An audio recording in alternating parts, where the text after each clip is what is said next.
So welcome to another video from theplayersaid.com. My name's Alexander. And I'm Grant. And today is our September monthly debrief from 2024. And you might be looking at the date thinking, September? What are you talking about? You idiot. And that's because it's almost November. It's just been... So I got a message the other day. Oh no. And someone asked me, hey Grant, are you guys not doing a monthly debrief this month? And I was like, no. I didn't know that. I was like, no, we are doing one. In fact, we're shooting it tomorrow. It's just been a month. It's been one of those months. It has been one of those months. We have not gamed until today. It had been three full weeks, so this was the fourth week. Yes, and even insane. today is Saturday, and we normally would play on Sunday. Friday. Yep. Yeah, it has been all sorts going on at my house. Well, we had work stuff. You had travel a couple of times. We had the hurricane, right? Yes. That knocked the power out for Friday evening. Well, and I got stranded in St. Louis until like 1:30 a.m. Yep. That was miserable. And then I had all sorts of plumbing stuff that had to get redone, which basically took this studio basement out for like 2 weeks. Alexander just asked me, does it stink down here? I'm Yeah, like, no, it was a whole vibe. not any more than usual. Yeah, and then I was traveling again. Yeah, Oh my gosh. it's been one of those months. Yes. But ironically, we've still played. We've still played a little bit this month at least, just not as much as we normally Yeah, we do. played together a bit. Yeah. A lot of digital online gaming. A lot of solo gaming. And then finding excuses and plays. And, you know, half of that is, we're going to talk about a lot of games in September and a couple for October. Next month it'll be like, we played 3 games together. Because we'll be looking back at October where we have had this dearth. So just know that that's why it took so long. Don't worry, you'll see another one in 2 weeks. Yeah. Also, I received a message about the custom Here I Stand dice. Yes. Can we dispel any rumors with that? The dispelling of the rumors is such that Nothing's doing with there it. is no progress currently. Part of that is also I haven't had the time to dedicate to it. We're at a point now where I've got a few months where I will not be doing any travel for work. I will be at a much better routine and hopefully can like dedicate some time to at least making some progress to that and being able to see what that might look like. So sometime in the next year. Yeah. And we have your names. If you emailed us a couple of months ago, I think it was 4 months ago, we have your names. I have a little spreadsheet I've created. We're aware of who has said they're interested. Do you know how many are on that list? Approximately. I included the ones that you had given to me from our patrons, and I think it was 18, if I remember correctly. Okay. So with us, it'd be like 20.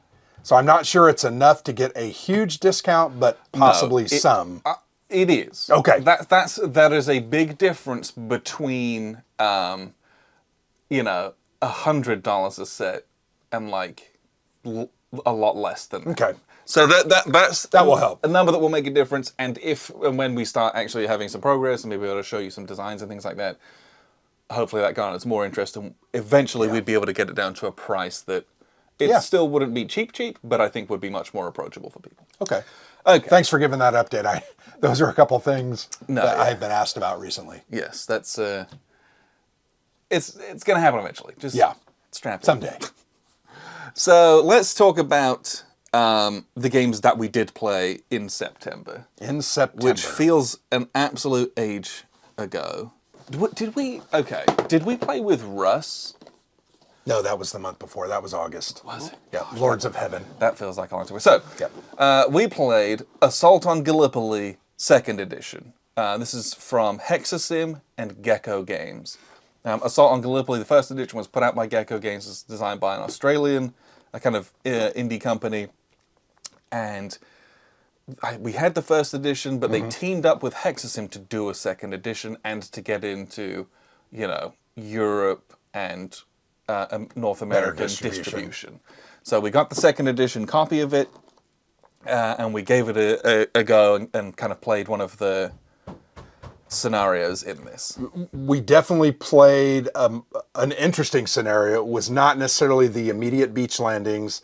it was kind of the immediate aftermath. It was and the counterattack to by the Ottomans. And I'd chosen that one because in Gallipoli games you always do the landing. Sure. Right? And I thought that would be much more interesting of trying to defend those high grounds and the gullies, having a Turkish counterattack and being able to see kind of the latter stages of that. And it was a really fun game to play. Well, I thought this was a very good game. I very much enjoyed the strategic decisions you had to make about activations. Yes. Because once you activate guys, you flip them over to their exhausted side, and they become significantly easier to kill with direct fire. They're very vulnerable at Yeah, that and point. that was cool seeing us kind of go back and forth. I also enjoyed the melee assault system with the extra little mini deck. Yes. Kind of the game inside the game. Always fun. Yeah, so there's a review of this on the channel. I'm pretty sure it's already up. I think it is, yeah. I think so. But yeah, they really did a good job, and this is a game that doesn't forget to be a game. Like, and we've played a number of, we've played like 3 or 4 Gallipoli games now, or games that have Gallipoli in them at least. Yep. But having one that was really kind of focused on the campaign at a level that wasn't super mega crunchy, like 1915. Churchill's Or Gamble. was it 1916? Last Gamble. Yeah, or maybe was it like a little, box within Ottoman Sunset, whilst that's really fun. You get a kind of a meaty game on it that doesn't forget to be enjoyable. So yeah, this was really enjoyable. I had a good time with this. Yeah, I actually very much enjoyed this game. I thought it was a good game. And I'm glad they were able to team up with Hexasim and get this to where it's available to to more people, basically. Yeah. Okay, what do we got next? There's a lot of... Oh, yeah! We did this on the first of the month. And we had played this the month before as well, right? No. We had played the... we played SAS. SAS, like on the 30th. This we played on the first Friday of September. And then we Before played it, Labor Day. We played it again, because we played this on 2 different We played it like sessions. 2 different days. Yeah, we enjoyed it that much. D-Day Dice, Do or Die. I think this is a 2nd edition, but I think this is a second printing of the 2nd edition, I believe. From Wordforge Games, yeah. This was a really enjoyable. You can do it solitaire. You can do it co-op. We played it co-op, and it's like a Elder Sign Yahtzee style dice rolling, collecting Custom dice, custom dice, equipment cards, specialists, special abilities. Trying to progress up a beachhead. Look at all those cool custom dice. Yeah, get to a bunker and destroy it. Yeah. Like what you're doing is light and it's easy and it's fun and it's quick. You can lose extremely quickly. Oh yeah. But it's one of those things. And really, the scenarios that we have played and chosen were really brutal. Yeah, very, very difficult. Because I think we won that first scenario, and then almost everything we've tried since then has been obliterated, fairly crushing defeat. Yeah. But that's what, again, you want in a solo or a co-op, is it's challenging. Well, and you're on the beaches at Normandy. It was not an easy task. Yeah, and so we got this off of the Kickstarter that was kind of in conjunction with SAS Rogue Regiment that Wordforge Games put out. And so I think a lot of people have already played this, but we hadn't, so it was new to us. But it also came with like all the micro expansions and a couple of the big box expansions. So there's a lot of stuff in here. And we played a lot of different varieties within it. This box is packed full. I mean, it is chock full of stuff. I was able to cram everything in there, but it has to go in a very specific way, and there's like no room for anything else. Yeah. That's just kind of how it is. Really fun game, dice matching. Yep. I loved it. It's really enjoyable, right? Yeah, very it's fun. A fun, light war game. Not a traditional war game in any way, shape, or form. It was fun. Yes, and you can fit it into any gaming session. You just tag it on the end, or you kind of play it on your lunch break. It's one of those kinds of games. Yep. Doesn't take up a whole ton of space as well. Well, then we had our friend from St. Louis, Mike Heckman, over. Yes. And we ended up playing these 3 games. So we'll kind of go through these. First, we played a new game that's off of Kickstarter that I backed. This was like a $22 game. Small box game called War of the Three Sanchos. This is by, let me make sure Surprise Stare Games. Stare Games. And stare as in, I'm staring at you. Oh. Not stairs as I'm walking upstairs. upstairs. This is a surprise set of stairs. Yeah, no. A very cool 3-player game. It does have a solo bot, or a bot that you can maybe play 2 players, and then the bot plays the third.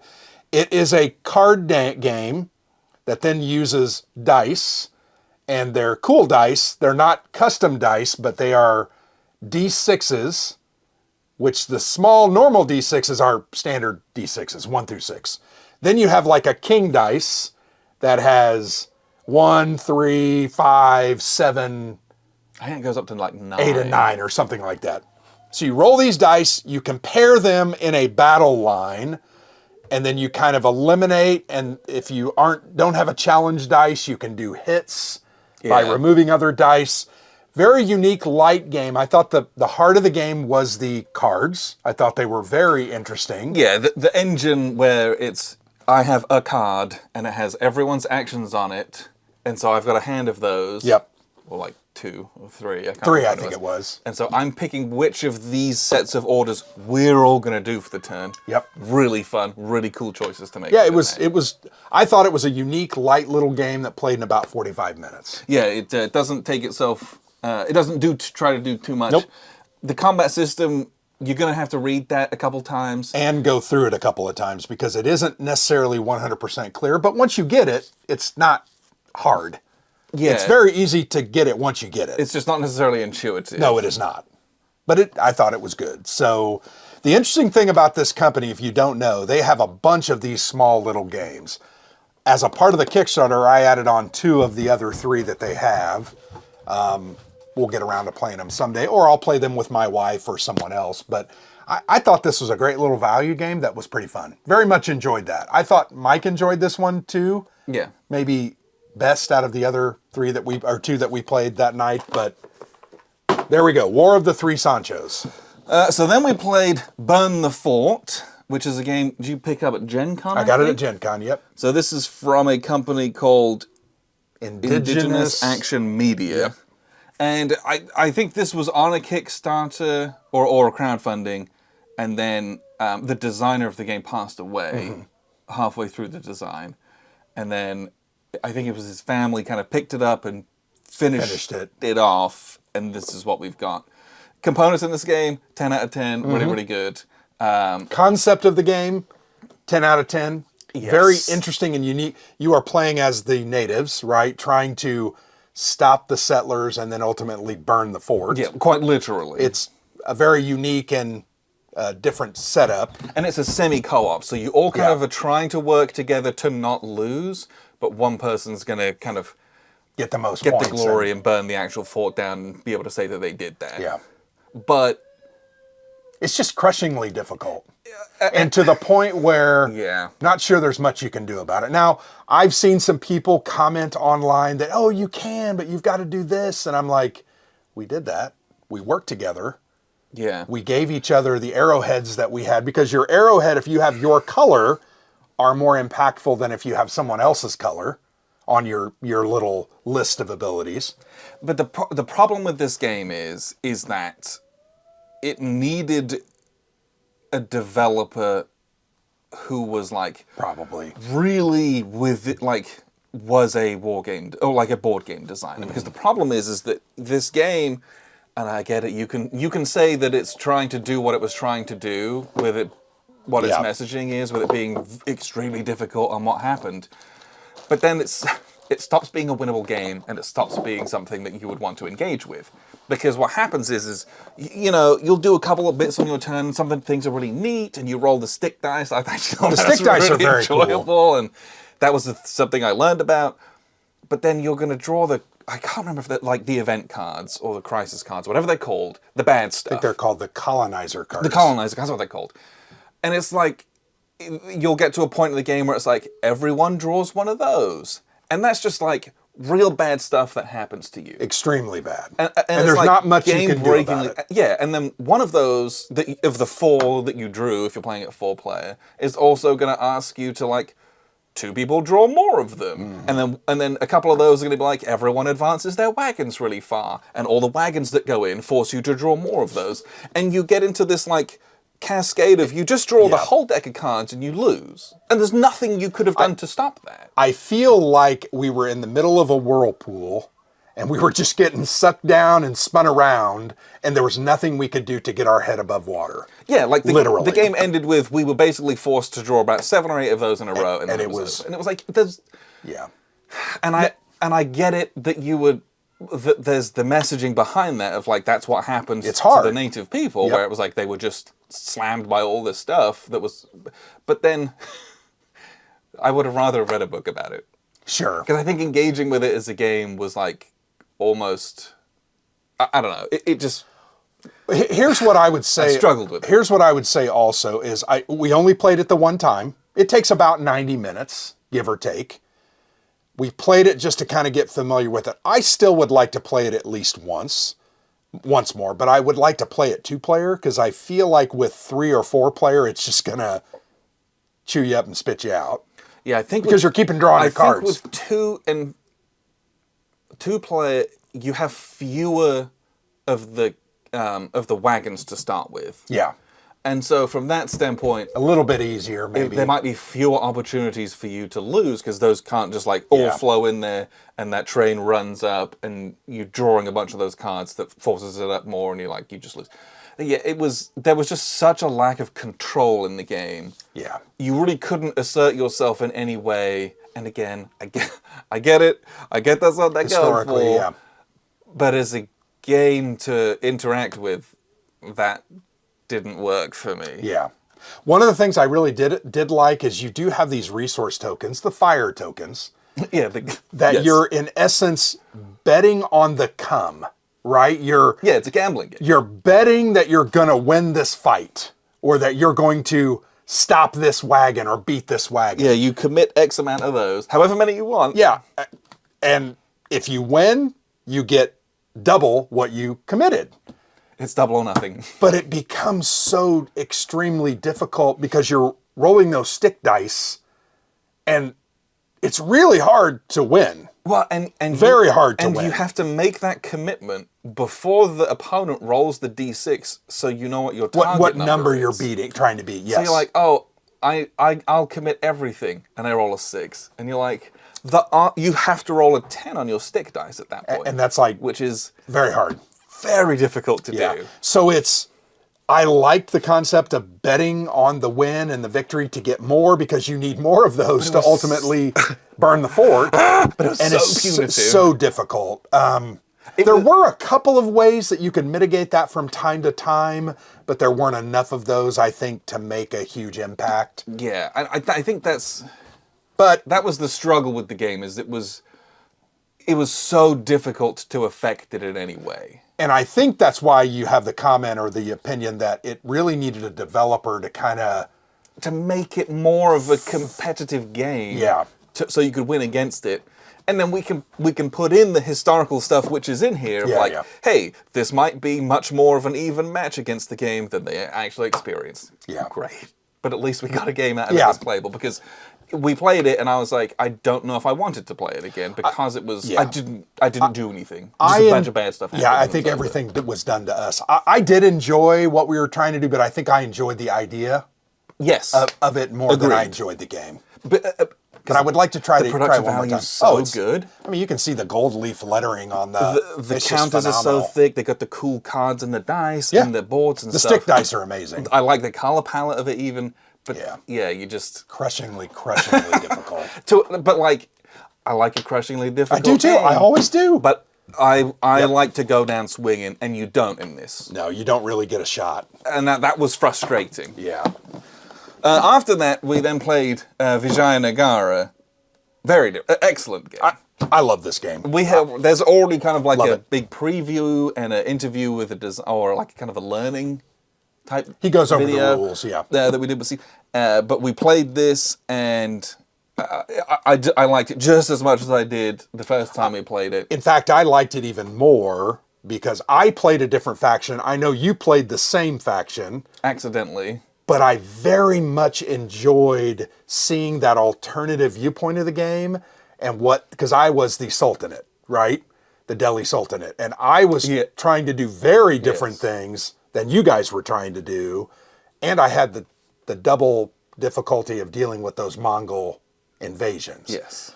And I just love this game. And it was real close in the end as well. Well, it was, and I think after I posted some pictures, the designer's like, why'd you guys stop? We were supposed to keep going. Combat continues you never end the last round with barbarians and Delhi Sultanate troops in the box. So I had 5, you had 4. We would have had another round of combat. But I did so terribly that we just thought I lost. And that's okay. Yeah. But it gave to me the understanding that, yeah, the Delhi Sultanate can win. They just have to stack a bunch of guys. They in just there have at to the really end. do well in that part of it. But yeah, it was. It's such an enjoyable game. Yeah. The first game in the Irregular Conflict series uses events very differently. More often than not, events do not make you ineligible. Yeah, and I so think many that's of them stay very eligible. cool. And that's just it. We kind of talked about this in our preview of this game as well. You just do more stuff. Yeah. You have more actions. You will activate way more than you do in a regular coin game. Yep. You will be starved by bad card initiatives, passing, and lim ops far less regularly. So that means that for someone who might be new to this system or games like this, it's much more engaging from that standpoint because you just act more often.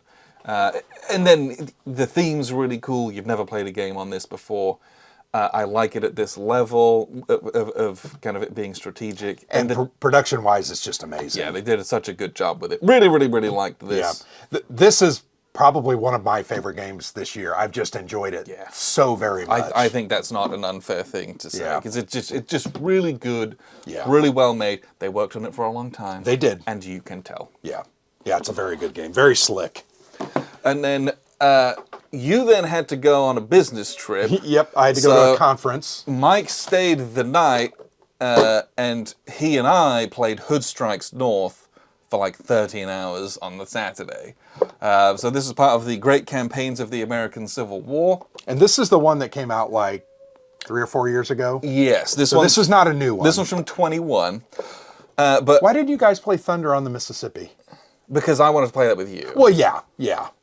And Sure, I wanted fair. to play this and kind of really get back into the rules. Right. So that when we To get a played that, refresher. it was a bit more of, Okay. a bit easy to get into. Also, I just don't have it punched and clicked yet. Well, yeah, that's true. But this, I also picked this one to play because the campaign in this one's like 30 turns instead of the 112 that... So it's a much more manageable... Did you guys finish the whole thing? We did not. Okay. We still only played about half of it.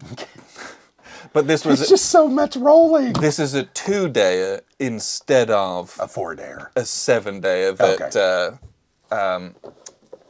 On to Richmond 2 would have been. Okay. So I've still got it set up under here. What I'm going to do, and I just haven't had the opportunity, is I'm going to take pictures of it and convert it, and we're going to finish it on Vassal most likely. Got it. But it's really, really good. Very different from On to Richmond. There's no supply in this one.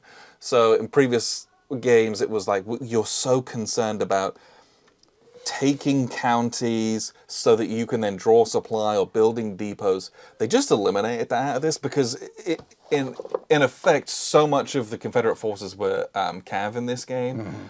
And the time of year that it was, that it was such a quick campaign, it was there and back again. A Hobbit's Tale. The supply wasn't the same issue that it was in some of the other ones. And so it was such a fast and furious game. Mm-hmm. You're just racing across the map and then trying to scramble for some defenses, lots of maneuver and flanking and cav stuff, which is precisely what you want and that you get from this series. It's very, very enjoyable, and I really, really liked it. And it was very different from On to Richmond 2 and Stonewall Jackson's Way, which I've played. And so that was mm-hmm. nice to see something that was different again from those two. So yeah, really, really enjoyed this one as well. Well, I did some solo gaming. Yeah, you played. Yeah, so I was able to play a full 4-player game of A Distant Plane on my business trip. I had a convention in Pittsburgh, Pennsylvania. We have some friends that live there, Cullen. Russ didn't come, but it was Cullen and a couple of other people. And it was a blast, but we played A Distant Plane. The more I play this game, the more I appreciate it, the more I love it. And it's now going to move up significantly on my rankings list. I think now that would be my 4th play, and I have enjoyed it that much more every single time. And that's just part of playing them more and more and learning them and understanding them. I think the first time we played it 2-player. Yeah. And it was good. It was fine. It was a coin game. Yep. We played in that 4-player at Buckeye Game Fest a few was years amazing. ago, and I was like, oh, this is what it's supposed to be. Yeah. And it was like, whew, so good. Well, I played the Taliban, and it was just, I got that one of it. There's one event in there where the coalition removes like 7 of your bases. That came out in the first propaganda round, and I was like, holy crap! How am I going to come back from How that? do you recover from this? Luckily, they removed some that I could replace more easily, because I had more guys there. So it didn't hurt me as much, and I ultimately ended up winning. I actually fought my way into Kabul, and I built a base. And if you know anything about the insurgents, if you can get a base, It's so hard to root it's them done, out. right? Because you can't sweep them, uncover them, and assault them in the same turn. I had such a good time with this. We played it 3 full propaganda rounds, and it was over at the end of the 3rd, and it was just a blast. Yeah. So very much enjoyed playing that again. I'm so very glad that I got the opportunity. I also played some more solo games. I have played Phantom Fury now for about 2 months straight, off and on. It's a very involved game, so I'm not able to play it quickly. And I find myself getting exhausted. Does that make sense? Well, it's a deep, rich, heavy war game. And I think it has like 20 turns, and I think I'm about 12 or 13 turns in. So I'm getting there, but there will be a... And is that of one play? I started the first play and just did a couple of rounds, and then I restarted because I was just trying to understand. So really this is my second play, but only my first full play. It's a blast. Phantom Fury 2nd edition from Nuts Publishing. Amazing, amazing game. I also got a copy. This is a pre-production copy of Onoda. This is a game that's coming out on GameFound from Salt and Pepper Games, designed by Paco Gradai, the same guy that did Plantagenet from GMT Games. And this follows the life of Hiro Onoda. And it's a little bit controversial, right? Because he was a Japanese soldier living on the Philippine Islands and continued his mission from 1945 to 1974.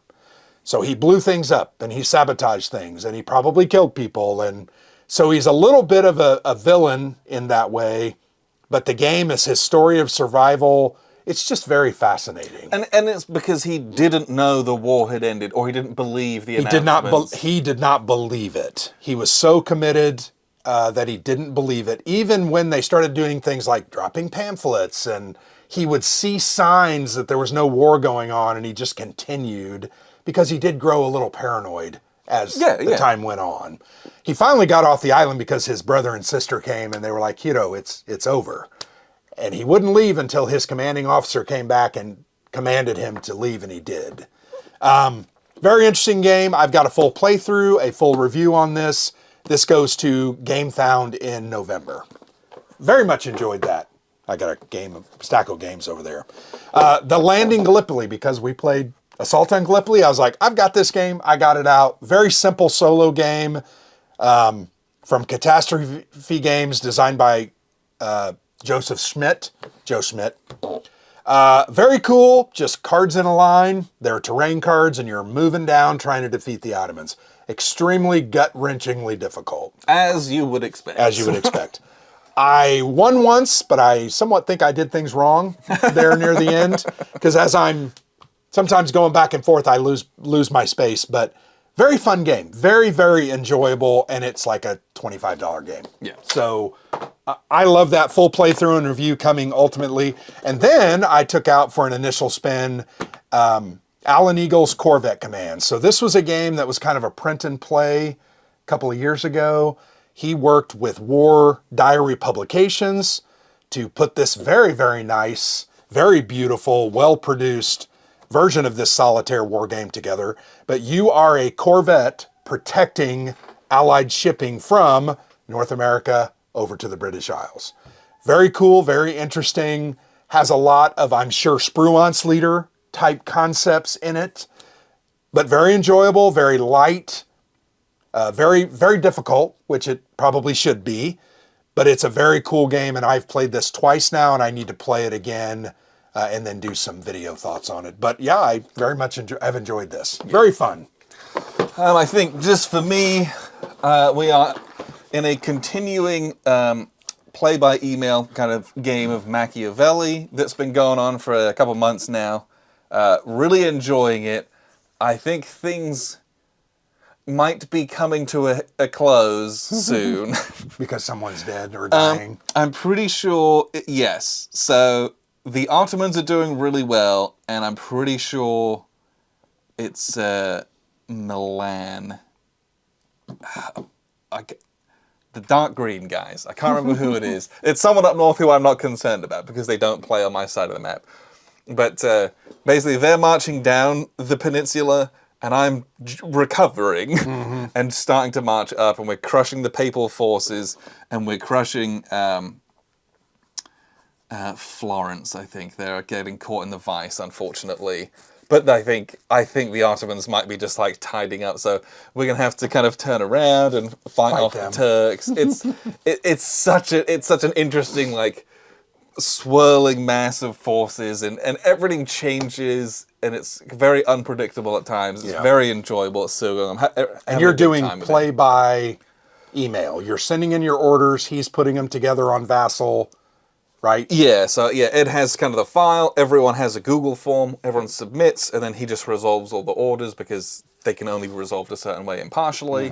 And then he just kind of like posts, hey, this is what happened, and this is where the map state is, and then we go again, basically. It's very enjoyable. It's very fun. Once we're done with it, I might, if there's still interest, I would definitely do it again. That's what I would say. Well, maybe you'll have to show me how to do it because sometimes I'm tech frightened. Yes. And I don't do it because I just don't want to mess with it. And then I'm also in a couple of online asynchronous games of Unconditional Surrender. A friend who I played with regularly on Rally the Troops, I was like... Kenneth? No. Well, no. It's Rick. Rick Oh, Nance. yeah. Rick. He's from Southern Indiana. Yeah, so... Nice guy. He and I play a lot of like Wilderness Saw him at War WBC, and stuff like that. yeah. So I think I was like, hey, would you want to play this? Mm-hmm. And so we started, and we're probably like, I think we're 3/4 of the way through. We're playing 1939 through the end of 1940. So it's fall of Poland, Denmark, Norway, and France. Just kind of learn the rules and show and see how it's going. We're nearly done with that. And what is this on? That's on Board Game Arena. Is it a pay membership? No. Okay. It's free. So I'm really enjoying that to the point at which I was like, Rick, we're not taking enough turns. I didn't say that to him. That's not what I'm saying. But like, I love this game so much, I wanted to do more of it. So I got in touch with Ed Bryant and was like, hey, can we restart our old game from a year ago and just do it async? And so we're doing that. And then Mark, one of our patrons, we also play on RTT. I was like, hey, do would you you want like to do this? this? I'm trying to like strong arm people into playing this with me because me and Ed tried to play it last year on BGA, and we would do it over a lunch break when I was at home for an hour, and I stopped being able to commit that time. Like, it just, things would come up, or my meetings would go over, and it was a pain. But doing it async and just understanding it's going to be slow paced. But if I get a couple games in, I'll get like my fill of it. Having a really good time. It's a great game. Doing it all over again. Very enjoyable. It's just fun. I just love it so much. Yeah. Then I think all the classic stuff on Rally the Troops. Yeah, we're in dozens of games together and separately, and I'm playing a few games of Washington's War. Some I'm doing well in, others I'm getting absolutely obliterated, and it's like embarrassing how badly I'm doing. But those are really enjoyable. Hammer of the Scots, I'm really enjoying that still. I'm just in games. Well, we're in our time of crisis games, and I do tons of white votes for women and Andean Abyss, and I hit 150 games of Andean Abyss last month. I'm probably very close to that. I'm at 115 games of Time of Crisis, I think. It might be more than that. It's just fun. That is such a good platform, and I look forward to whatever else is going to ever come on there. Yeah. Because it gives me an excuse to play Washington's War again. We haven't played that for years. Yeah. And it's like, it's so easy for me to just like get in a game and play it over the course of a few weeks, and then it's done. And I would not have been able to do that. And so I really, really appreciate that. Well, I like playing Votes for Women on that one too, because it's a light game and it's just interesting and fun. So I play that. I have 2 or 3 of those going. I have 1 or 2 Washington's War, and yeah, I probably have 15 games going. Yeah. Which I haven't touched today, which I feel bad, but normally I try to do it sometimes you gotta wait. day. And then the other thing that I'm doing, and as part of the reason that I kind of went back and did Unconditional Surrender, is Memoir 44. So back in July, I went to go see my family at reunion, and my older brother, who plays Memoir a lot and plays, that's like one of the only war games that he plays, he was like, well, we just play it and have it go on async on Board Game Arena. And so I was like, sure. And so we set it up, and I had to kind of really like commit to myself to do it, because I didn't want to flake out on my brother and just like have it go nowhere. Is this James or? It's Nathan. Nathan, okay. And so we got through it. The first game, flipped sides, did it again. And then the second game, and I think once we'd really finished a couple games, I was in the groove of like logging on into a BGA every day and doing it. And so that's part of why I was like, well, shoot. I'm in, surrender. So I got it, and so now I'm like in the routine of being on there, which means I will do it. Because part of it was just, I let BGA languish because I just wasn't going on there. Yeah. But this game, I've been like, I think we're on game 6 or 7, and we play it, switch sides, and so we've done 6 of those. I was on a very bad losing streak initially. I've had a couple good games now. That's a fun game. And it's just, and I have just the base game here. And but they have all the expansions on there, so I'm getting to play all the expansions that I don't have access to. But speaking of which, I have the nice Memoir 44 organizer from CubeForMe.com, which you can go. They're all the card holders, and you can have sleeved versions of the cards, but they got all the bits and pieces in these trays. And the particular set they have, you can get all the ones for expansions, but this is just the base game, and then I think one other thing, but I don't have any of the other stuff for it. One day maybe. One of the things I love about Memoir 44 in that Command and Color series is the toy factor, right? You've got tanks, and it's just cool. You got the artillery, and that's you get the expansions, and the expansions have like tigers, and there's like the airplane expansion. There's a lot. All sorts of different bits and pieces. It is a very light war game. You can play it with anyone, but it's just fun to have something that's low stakes that we can just get through lots of it. And, you know, it's a game that had sat on my shelf for a long time, and I'm really excited to be playing it again. It's just fun. Speaking of Cube for Me, we have an affiliate link now. Not yet. Oh, we applied for it. We are, yes. So I don't know how much we're allowed to say about that. Well, we got a bunch of emails today. Oh, we did? Okay, I haven't been on my emails today. I believe we now have an affiliate link. And it's live? I don't know if it's live, but I believe... Okay. You keep talking. There is a good chance that... So, Cube for Me, if you don't know... By the way, you know, technology, if you would check your email once in a while... We're playing games all day. Oh, well, okay. So it's like I checked it. Yeah, I haven't been on there. At 10:56, we got, welcome to Cube for Me.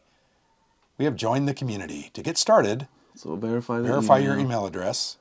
We'll do that. So, okay. I believe it appears, affiliate account login details. By the time that you are watching this video... Application accepted. Excellent. There will be a link in the video description that we have for an affiliate link for Cube for Me.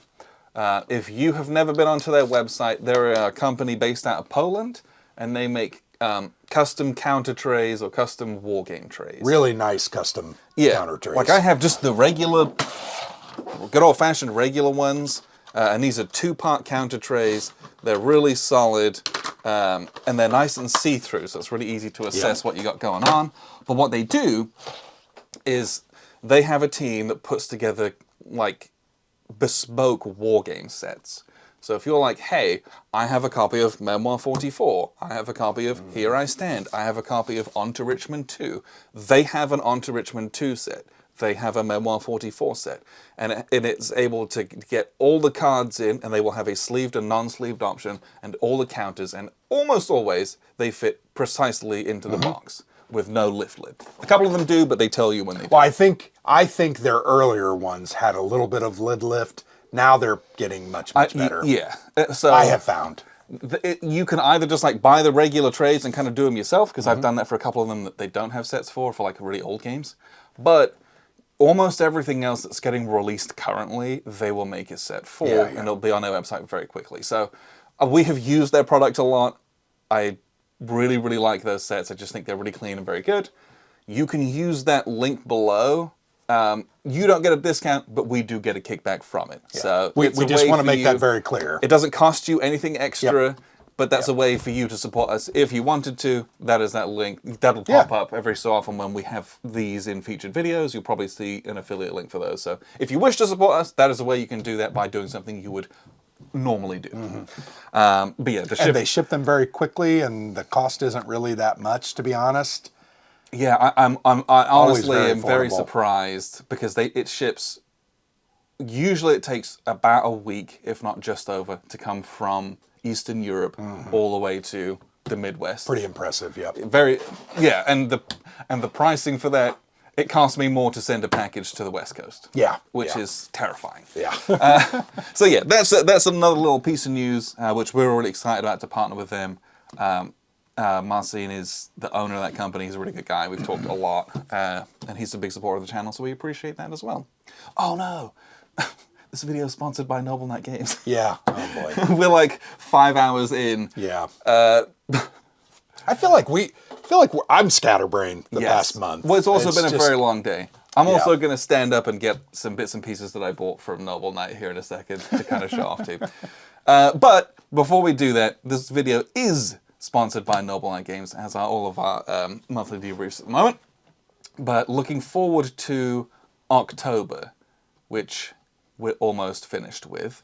Yeah. Let's talk about the games that we... Today is the 19th.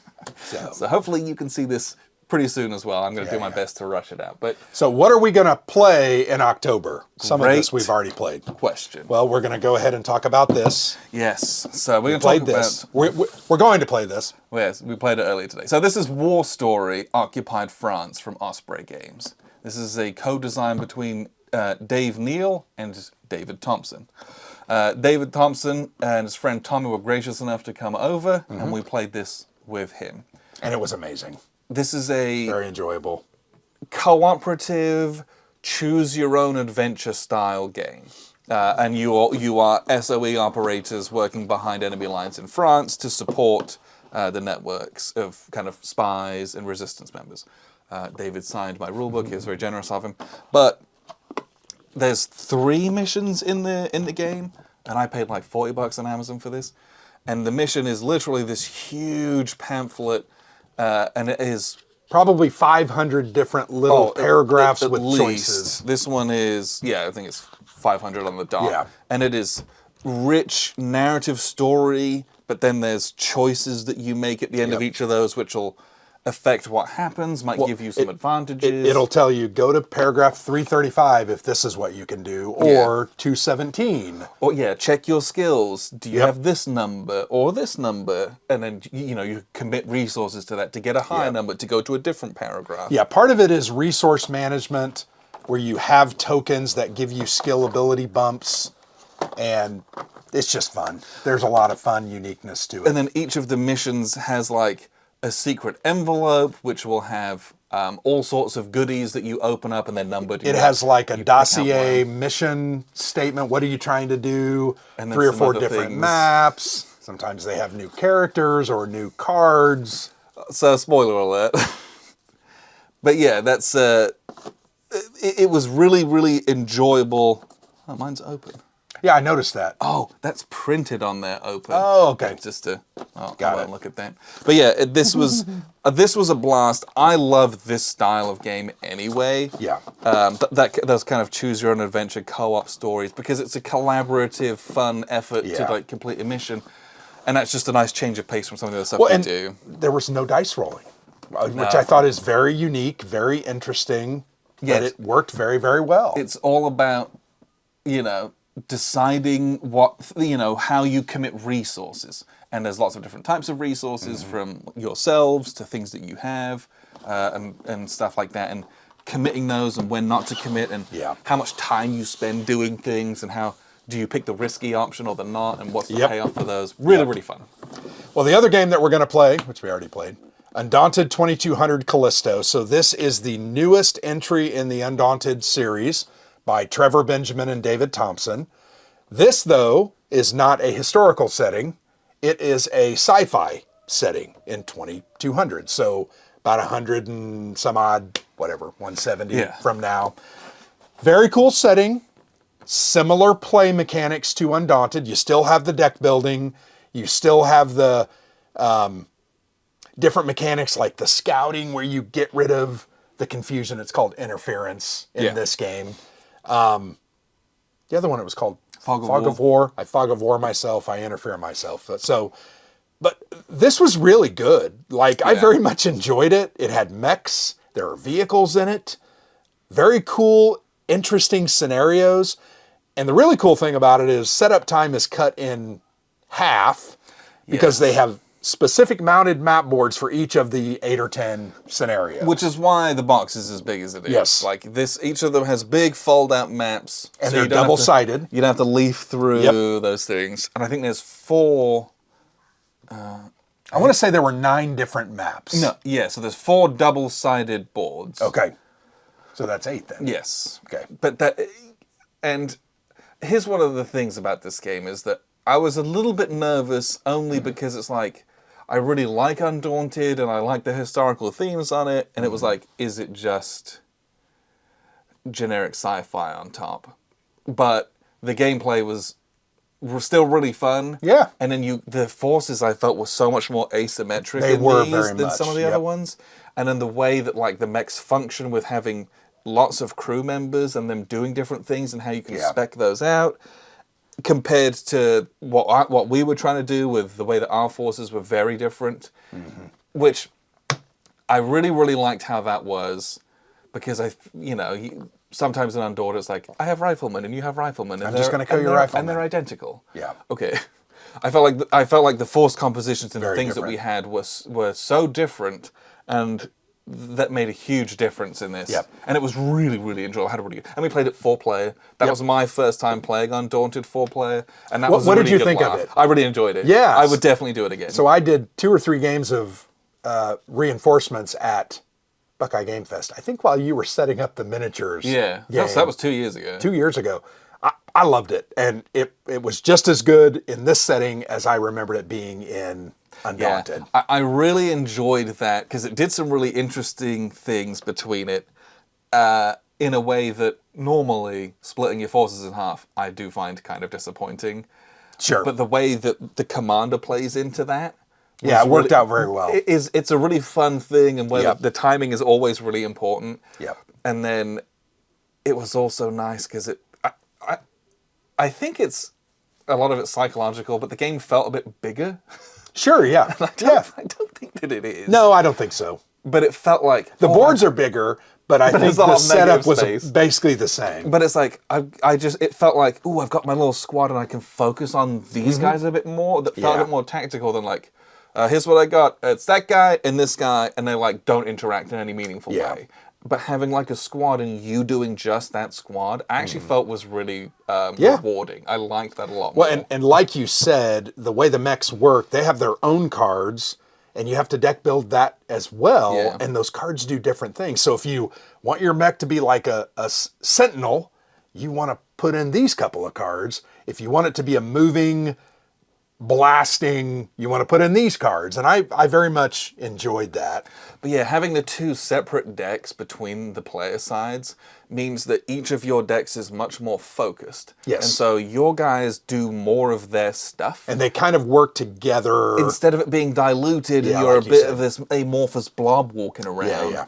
And so I felt like the action was much more focused. Yeah. For everyone at the table. Yeah. And I think that was really a nice dynamic of what a 4-player game can do. I think one of the other best changes that they had in the game was the increasing or degrading of dice type. Yeah. Everything's a base 10, but when you're firing from a hilltop or high terrain, you can move that up to a D12. If you're shooting down. If you're shooting down. And then when you're shooting up a hill, you're disadvantaged, so you're rolling D8s. Yeah, that was a nice change. I like that. Now, in the other games, they did have some units rolled 10-siders, some units rolled 8-siders. Did they?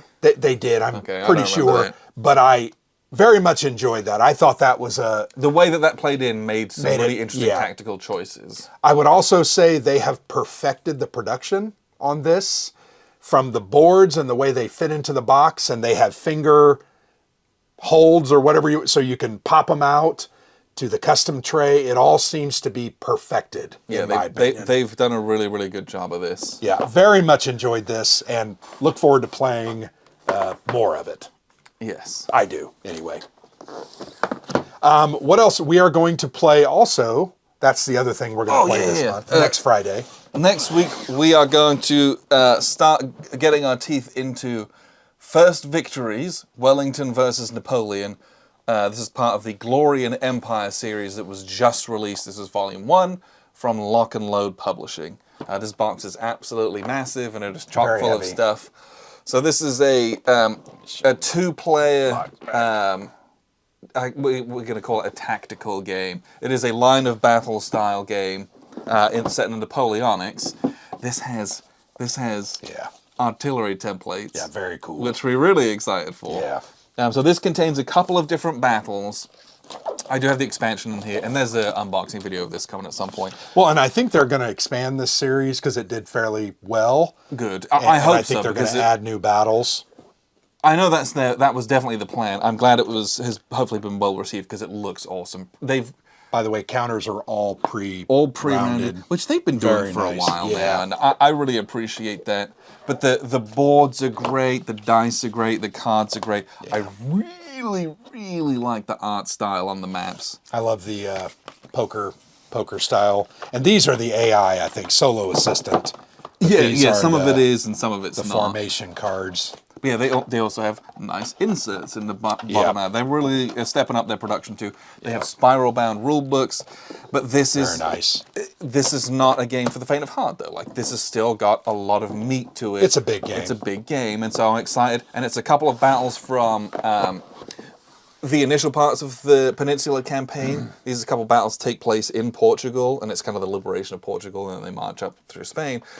So I'm really excited because, again, within Napoleonics, this is something that I've not played around with and seen, and so I'm looking forward to this immensely. Yeah, this designer, and I can't remember his name, but I did a written interview with him on the blog like 2 years ago. But the system at that time seemed very interesting, and I'm hoping that it lives up to what it was billed as. I'm looking sure it forward will. to that. I'm looking forward to it a lot. Yeah, but it's such a nice production. They did a really, really good job of that. I'm also going to play I, Napoleon. I've actually started playing it, but I'm going to play I, Napoleon, and I'm going to also continue to play Phantom Fury. But I, Napoleon is a card, not driven. It's not like a CDG. It is a card game that's a historical role-playing game. Almost like a choose-your-own-adventure without The choice. the innumerable numbers of choices. You have a few choices, but you're kind of being led down a path. It's very interesting. I played it 4 times. I suck at it, I'm going to be honest. But it is very interesting. It's beautiful. I look forward to playing this more. But I did a full write-up of this because I've already played it. But it's a solo game. That's what I'm going to play this month. Yeah, I think the only other thing, if I get to it, would be Warfighter Vietnam. I still have to, we just got this through. I got to do unboxing of this, but... And I want to play this cooperatively too. Yes. Because I love Warfighter generally. Because I I didn't think- like fantasy. We struggle with fantasy. I hope, with this being much more in line with what we know, If this is similar to World War II and the others, then it'll be fine. it should be fine. But I'm looking forward to this because I think, again, there's a lot of stuff that Warfighter lends itself to that's great for Vietnam. Doing those combat patrols and what we know of that and what that looks like and how media portrays that is almost perfect for what that warfighter mechanic looks like. So I'm looking forward to this. I want to, I'll get this kind of sorted out and maybe we actually plot have, around I with it think, solo. 3 or 4 of the Yeah, boxed there's expansions. the so- expansions over there. Yeah, there's a lot. So I look forward to that A lot as of well. stuff in that box. Do we have anything from Kickstarter that's Well- on there right now? It's almost the end of October. Yes, we do.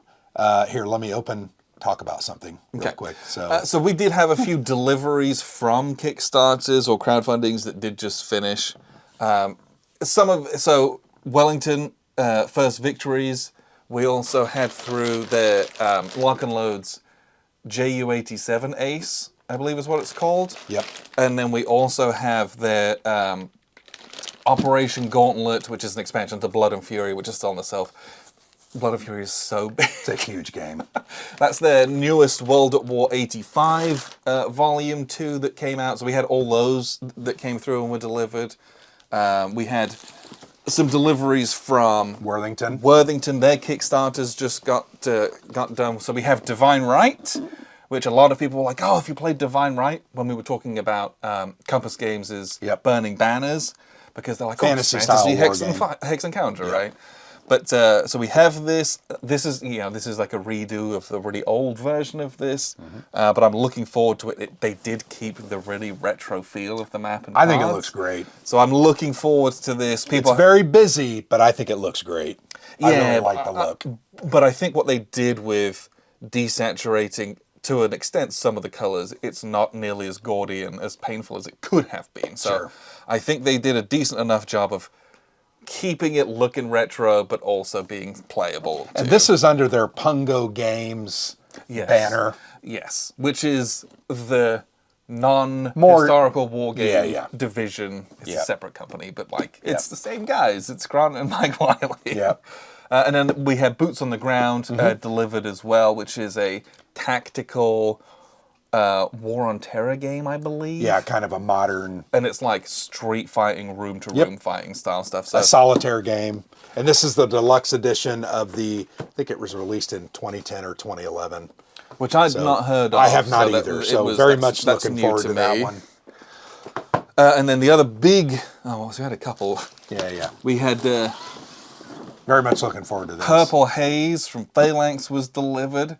I know they have a few big box expansions as well, which hopefully we can get those through. But we did a preview of this years ago. 4 years ago.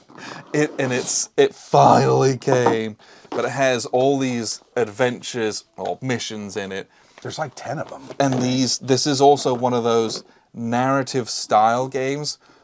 Each one of these is a book with lots of different paragraphs and texts in them. But this one has like a much more significant tactical combat nature to it outside of those. And they modified the tactical combat system, which I think was probably a good change. And like if you go back and watch our video and we kind of talk about and show the combat, it is totally different. Like those boards don't exist. That combat system is fully gone. Like it is a totally different thing in here. So I'm very excited to explore that and see what that's like. And then we also, it was a busy month, had a big package delivered and from Sound of Drums. This is a blast shield. Assault Games. So Sound of Drums and teamed up with Assault Games to print Assault Games' stuff and with nice production and boxes and help to distribute those. So that's a really nice partnership that we're seeing the first fruitions of. But Sound of Drums also makes their own games. So this is 1793 Patriots and Traitors. So this is a French Revolutionary War game. Very excited for this one as well because it's just been on the docket for a while. It came with like the crowdfunding had like a faux leatherette bound book with like a history of all this. So I'm curious to read that as well. I know this game is good. We've played this system. Very enjoyable. Very much enjoy the tactical combat. I'm hoping this one is good. It looks amazing. It looks very good. And it's a card-driven game on the French Revolution. What's not to like about that? Yeah, right? and Sound of Drums has extremely good production. It's beautiful. I am very excited to knock into these, but these are also, we got these very early, so I think we're putting these out whilst things are still very hot off the presses, so don't complain, you don't have yours yet, they're on their way, I promise, eventually. Well, and the couple of Kickstarters that I would point out, one is from Draco Ideas. It's called Napoleonic Battles in the Peninsula, Battalis Napoleonicus in La Peninsula. That's the Spanish name. From Draco Ideas. It's on Verkami Creative crowdfunding, and it is Mike Lambo's book game on the Napoleonic Wars, but kind of upgraded. Ooh, okay, that is exciting. This looks really good. The other one... Is it still a solitaire game? It is, okay. Yes. The second printing of 65 squad level combat in Vietnam from Flying Pig Games. That one's still on Kickstarter. Those are kind of the two that I think are still going. There were other ones from October, but they've already finished. Okay. If you like solitaire gaming and you like CDGs, 65... You're going to like that. With the solitaire module is one of my favorite tactical solo systems because the way that the boards are set up and the way that the AIs function in that is so... It's really, really, really good. It's one of the smartest little AIs that does things that you're like, oh yeah, you got me on that, without being extremely clunky and convoluted and complex. It's such a fun system. So do yourself a favor on that if you like solo gaming. That's a really, really good option to have. I did want to mention just a big thanks to Darren Leveloff for sending... Darren's a good dude. He's the Even bomb. though he disagreed with my choice of 3-player focused games for a blog post I did. I still love you, Darren. That's okay to be, it's okay for you to be wrong. It's all right. He was upset because I didn't put Triumph and Tragedy and or Conquest and Consequence. I love those games. Yeah. I don't necessarily feel it's such an amazing 3-player experience. So what was on the list? So we can compare. Yeah, Vijay Nagara was one, because I have very much enjoyed that. And even more than normal coin games, I feel like that 3-player dynamic is very important in that one. I think it works really well. If people don't bust on the Vijay Nagara Empire, it's over. And we've seen that, right? So that was on there. Churchill was on there. One of my favorite games of all time. Spoiler alert. I can't remember the third one. Okay. Was it Land of Freedom? No, it was not. Was it... Hold on. Gosh dang it. I wish my brain worked better. Was it All Bridges Burning? Nope. That's a great game. That's a great game. I'm trying to think of all the 3-player games. Oh, was it Brotherhood and Unity? Yes, it was Brotherhood and Unity. Got it. I got it. So those were the 3 games I chose. And those are all incredible games. Well, and I made the comment to the comments that were made. I'm like, okay, those are great games. I love those games. These are the games I felt did this better than those. Also, that's my opinion. Yeah, it's just an opinion. But anyway, Darren, I'm just giving you hell. But yeah, he sent a copy of S&T 328, which has the game Vicksburg in it. Partly because... He knows you're a psycho American Civil War fan now. Yeah, I think I'd been like spouting off about how I just read about the Vicksburg campaign in Shelby Foote's Volume 2, and we got Thunder on the Mississippi, and then we also have Prelude to Vicksburg from Revolution that came out this year. And then I'm also playing Roads to Vicksburg from like an old The General that I have on my desk at work that I haven't been to work for a month because my car's been in the garage. It's been a month, okay? It's been a whole thing.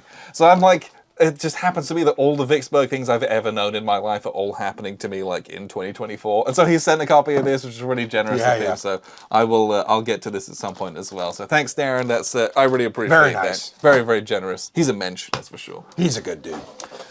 So I think that's all that we have to talk about. But what we'll do is we will have an official word from our sponsor, Noble Knight Games.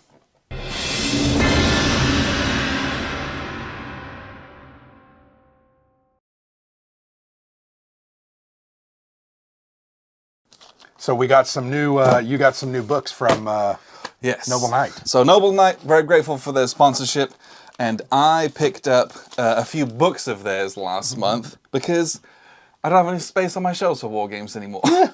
And it was interesting because I'd not looked through their books before, and I just kind of want to peruse and see what was on there because I know what I've got on my shelves and what I'm looking for. So I bought a couple bits and pieces.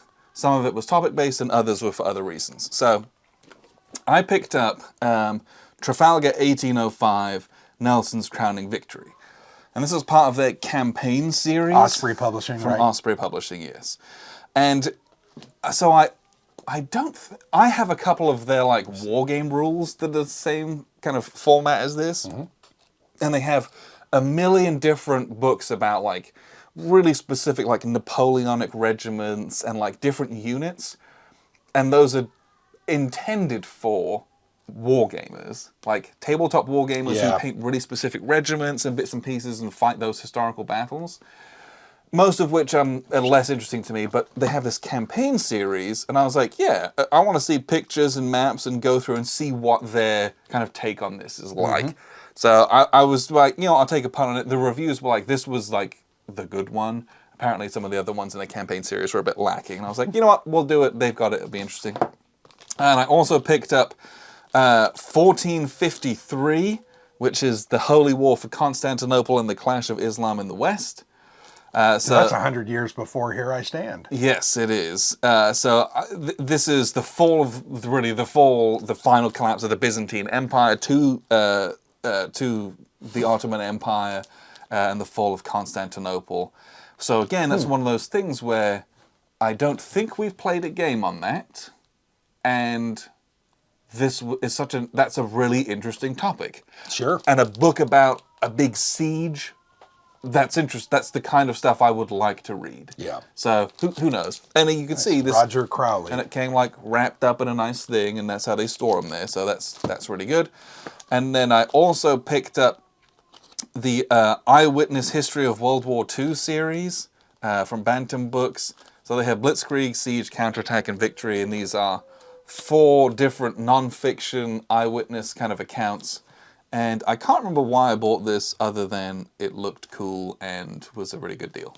So Nice. we'll see what those are And like. they look like they're like 150 pages at the most. Yeah, I don't think each. they're very... So if you've read those, because these are the kind of books that all the wargamers read back in the day. Sure. And so if you've cool. read those, let me know what they're like. But yeah, I don't know, something neat, something a little bit different, something a bit pulp. Yeah. So anyway, you can go on to Noble Knight Games and buy all the war games that you want, but you can also get other stuff. Well, you can buy miniatures and dice and paints and books and games and magazines and on and on. And then right? once all of your house is full of stuff, you can sell it back to them. And they'll take it, the suckers.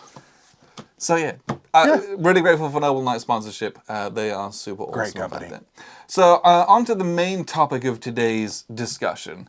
And this topic was suggested by one of our patrons. And I cannot remember who it was, so I'm very sorry.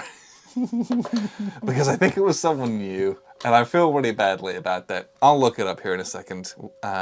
If you didn't know, we don't put a lot of prep or forethought or really a whole lot of effort into anything we do. That's only partially true. We should have maybe prepped before this. We did prep. I made a list of some of the stories we're going to talk about. But This was suggested. we need to have some music going. Not Not you singing when you do the video. Well, He just doesn't get it. no, I don't.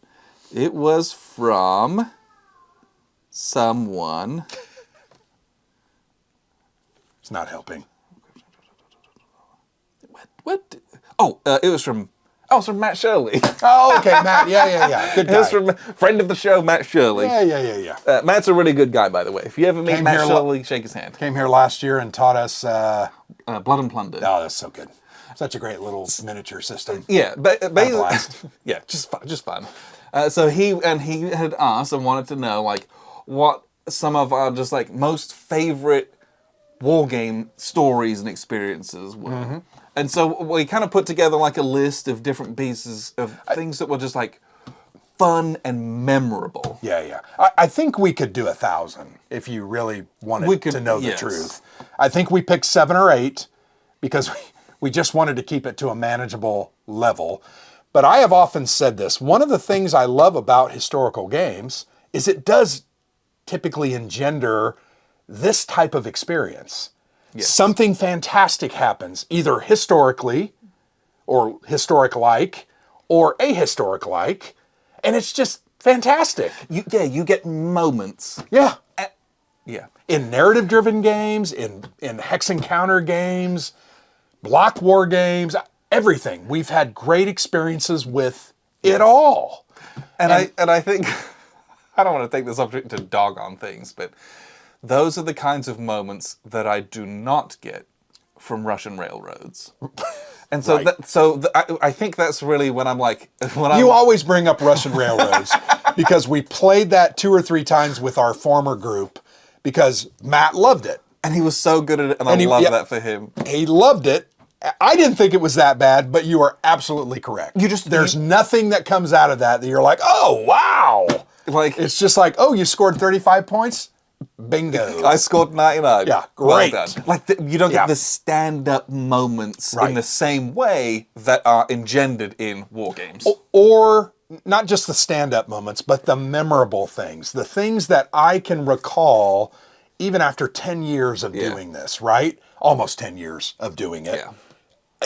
And I think that's what we wanted to focus on, was some of these things just to highlight those experiences and share those with you, because I know you guys have dozens, if not hundreds, of these kind of experiences as well. And I think you understand what we are kind of talking about. Yeah, and I think we also decided that we were going to talk about like real, like fun gameplay moments and experiences rather than like, like we played this game with Mark Herman and that was awesome. That was great. We've done that, and that was awesome. I have sat and had muffins with Mark Herman. Amazing. But that's not. But that's not what we're talking about. More things that are like game specific and mechanically were like something that was really cool or really enjoyable, something that was awesome. I actually think we came up with 8 or 10 really good ones. Yes, I did. So let's crack on with where do we want to start? Because okay, well, we've got them sitting over there, so we've got the game boxes over here that we can. There's a lot. Kind of spark our memories. Let's start with some of the early ones. Let's start with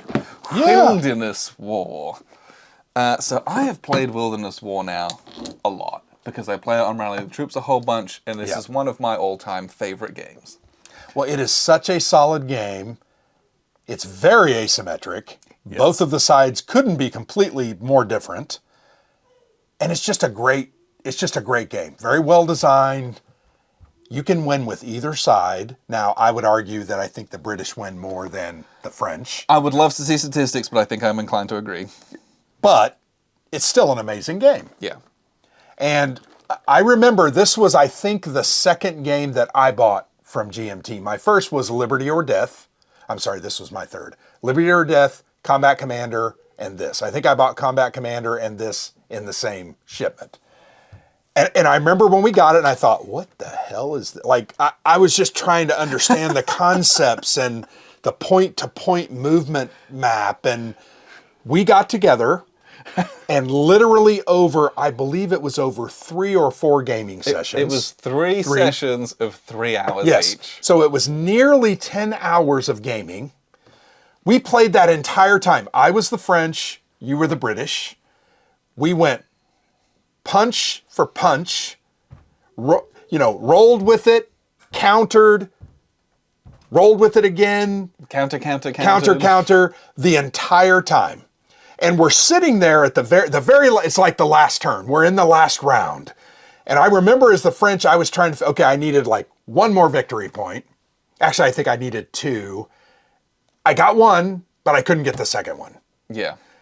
And we looked at it and we were like, oh my gosh, we just tied. The points in this game are on a pendulum, and we played for 9 hours. And again, this was one of our first war games, and there's a lot of really technical and really like specific rules. So it was a lot of work, and it was 0 points at the end of the game. And because 0 to 0, because you tie anywhere from 0 to 4. Mm-hmm.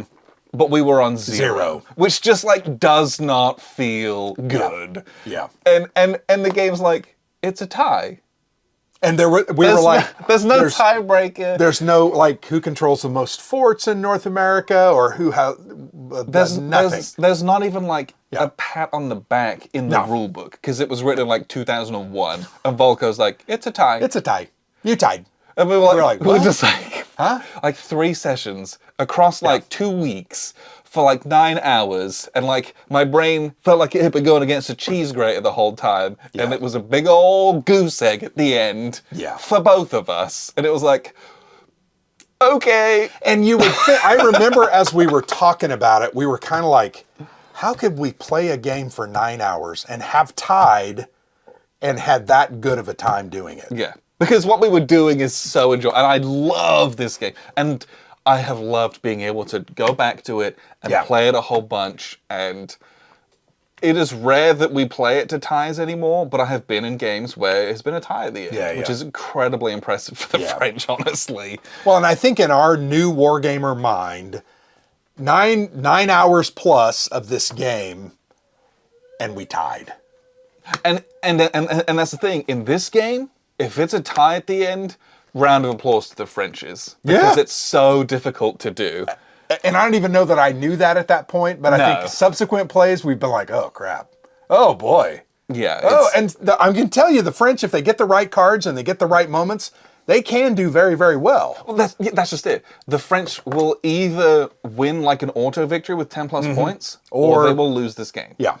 It's so hard for them to like have a middle ground, win at the end with a few points, or to get it to a tie. A tie is slightly more likely, but because they have that, they have to do a lot of stuff real early, and if they can tilt and they get good cards, and the British don't, they can like really and juggernaut sometimes the game. Denying those cards by not playing them is one of the important things. I love this, but that was such a funny experience because we were so new to wargaming, invested so much time and effort into this. For it to end that way, and it was it was glorious. And it was it was glorious. I thought to myself, I'm totally good with that. And it's totally good with that. It's unforgettable with like no one won that game. And you know what? It's okay.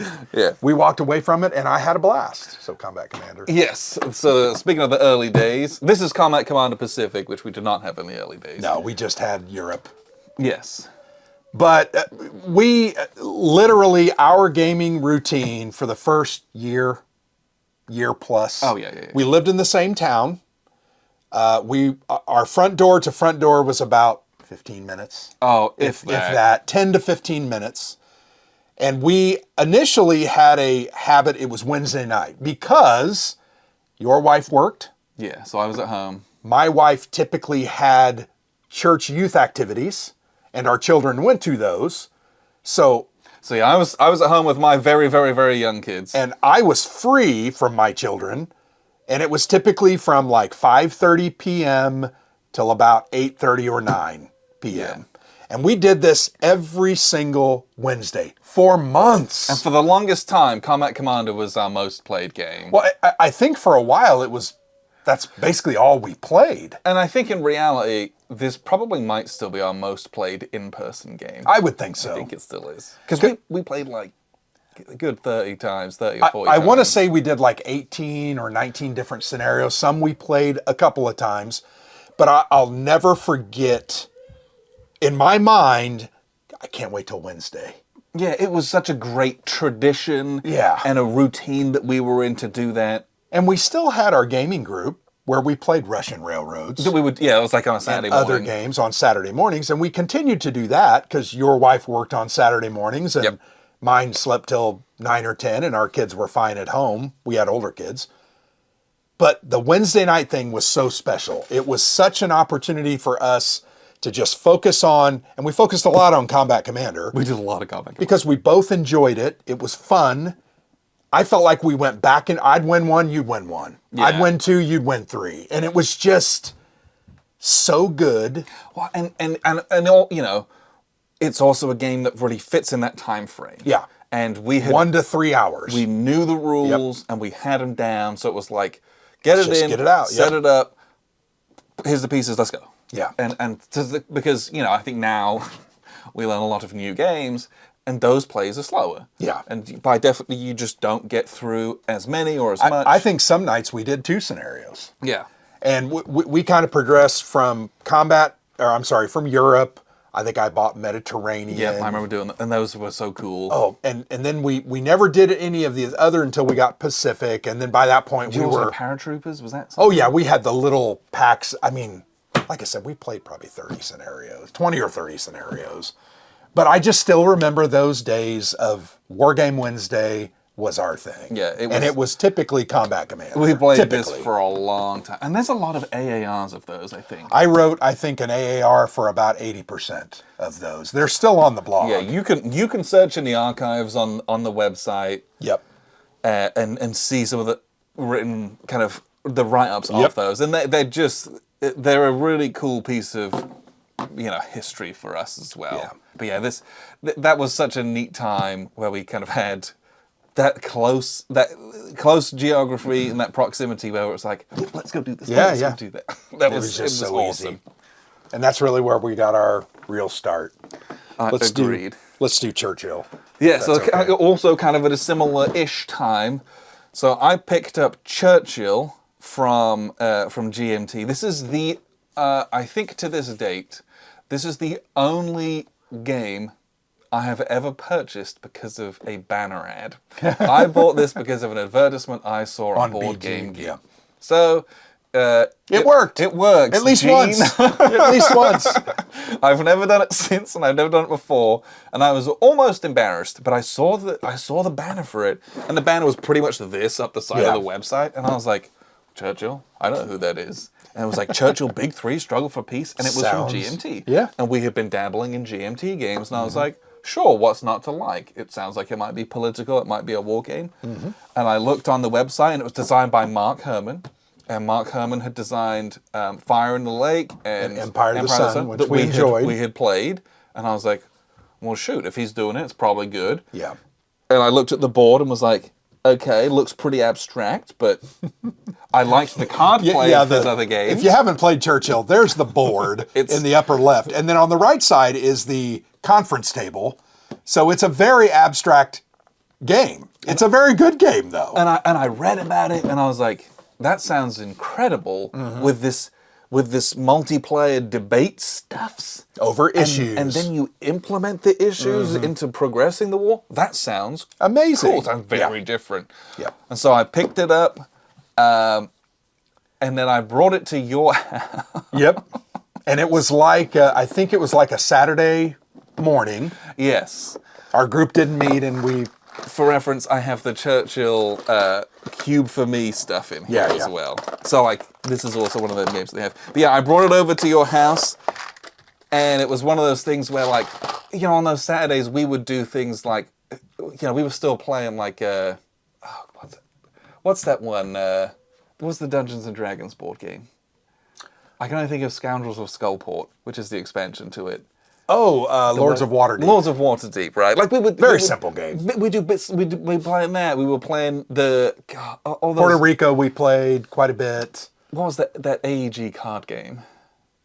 Oh. Thunderstone. Thunderstone Advance. a lot. Like we were doing stuff like that, and here's me bringing over this thing, which looks a certain way. Well, and I'll never forget when you sat it down on the table and you opened it up and you flipped out that board.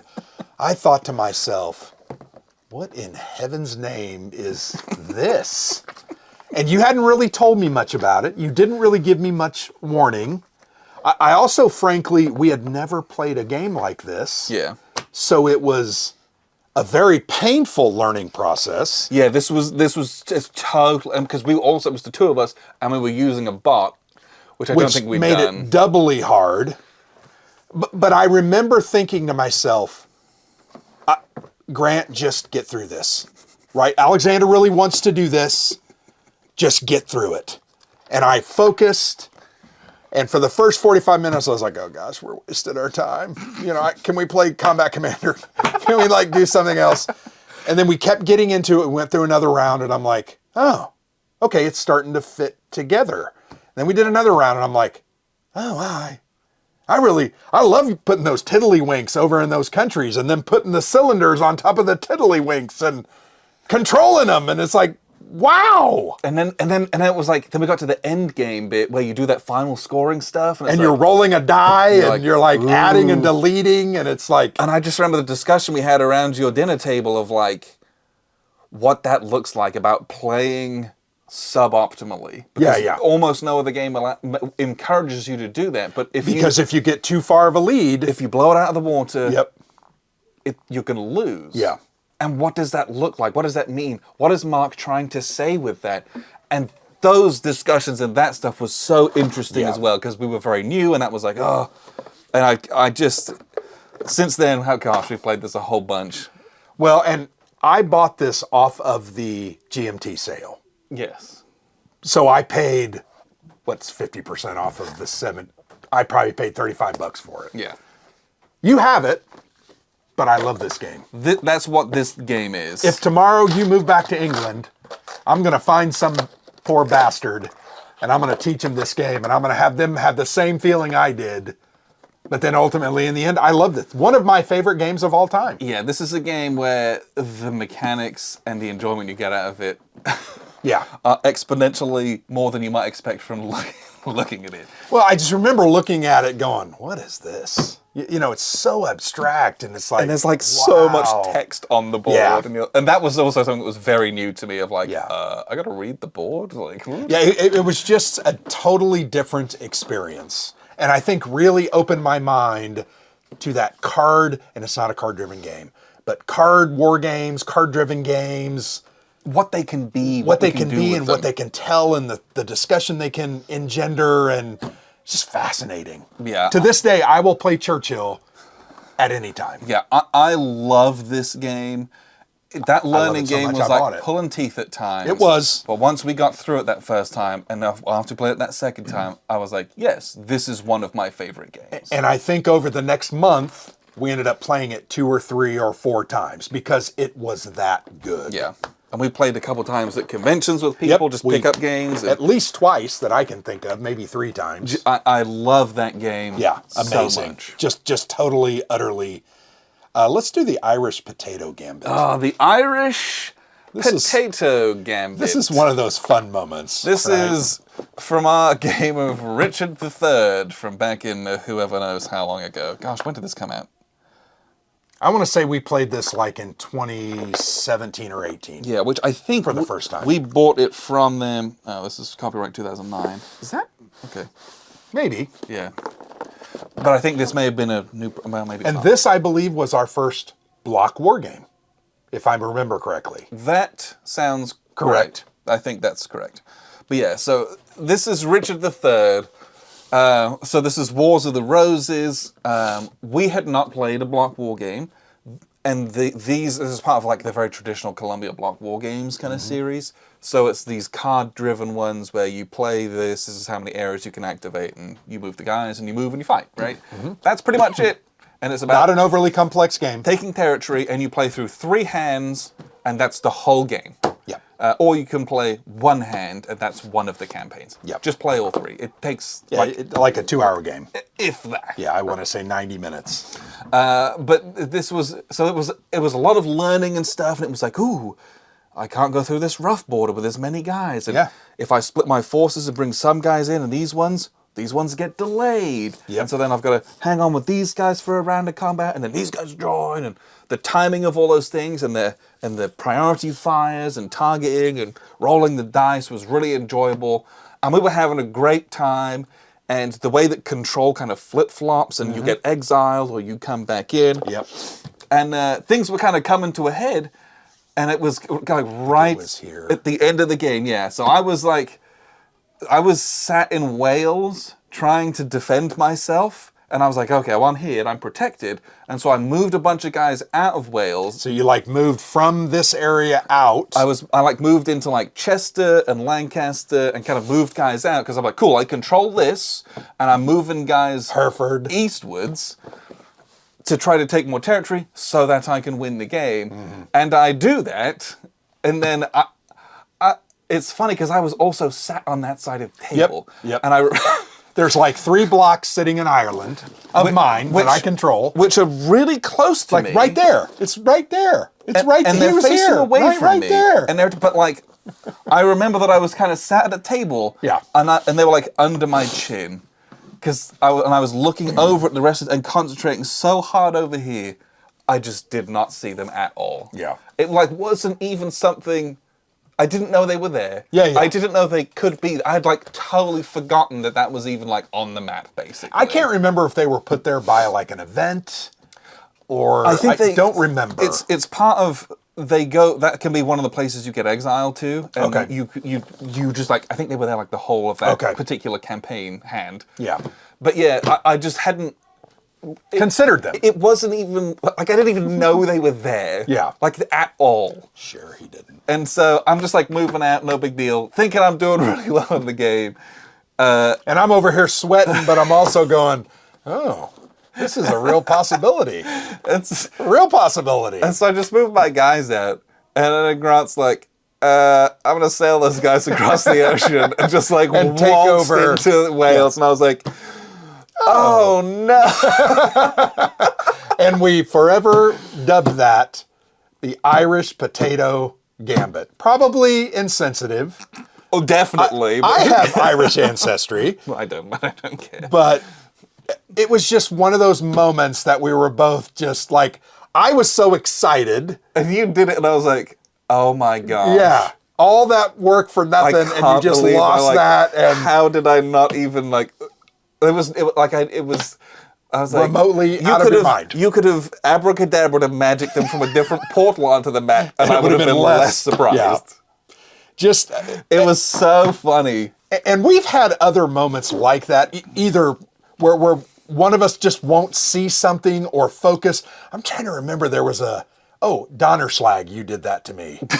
I had left a beautiful little highway right through the middle, and you literally just waltzed right up the middle, and I was like, oh, I've totally lost this. Sometimes and it's just, you just get involved, but every Yep. time something like that happens, it's memorable. It's just like the Irish potato gambit. That's part of Yep. the lexicon of the Yep. player's aid now. Yep. When it's like you just goofed Yeah. and you lost because of it. Like it Yeah. just, you're like, probably oh, the no. one time in history that those troops have made a difference.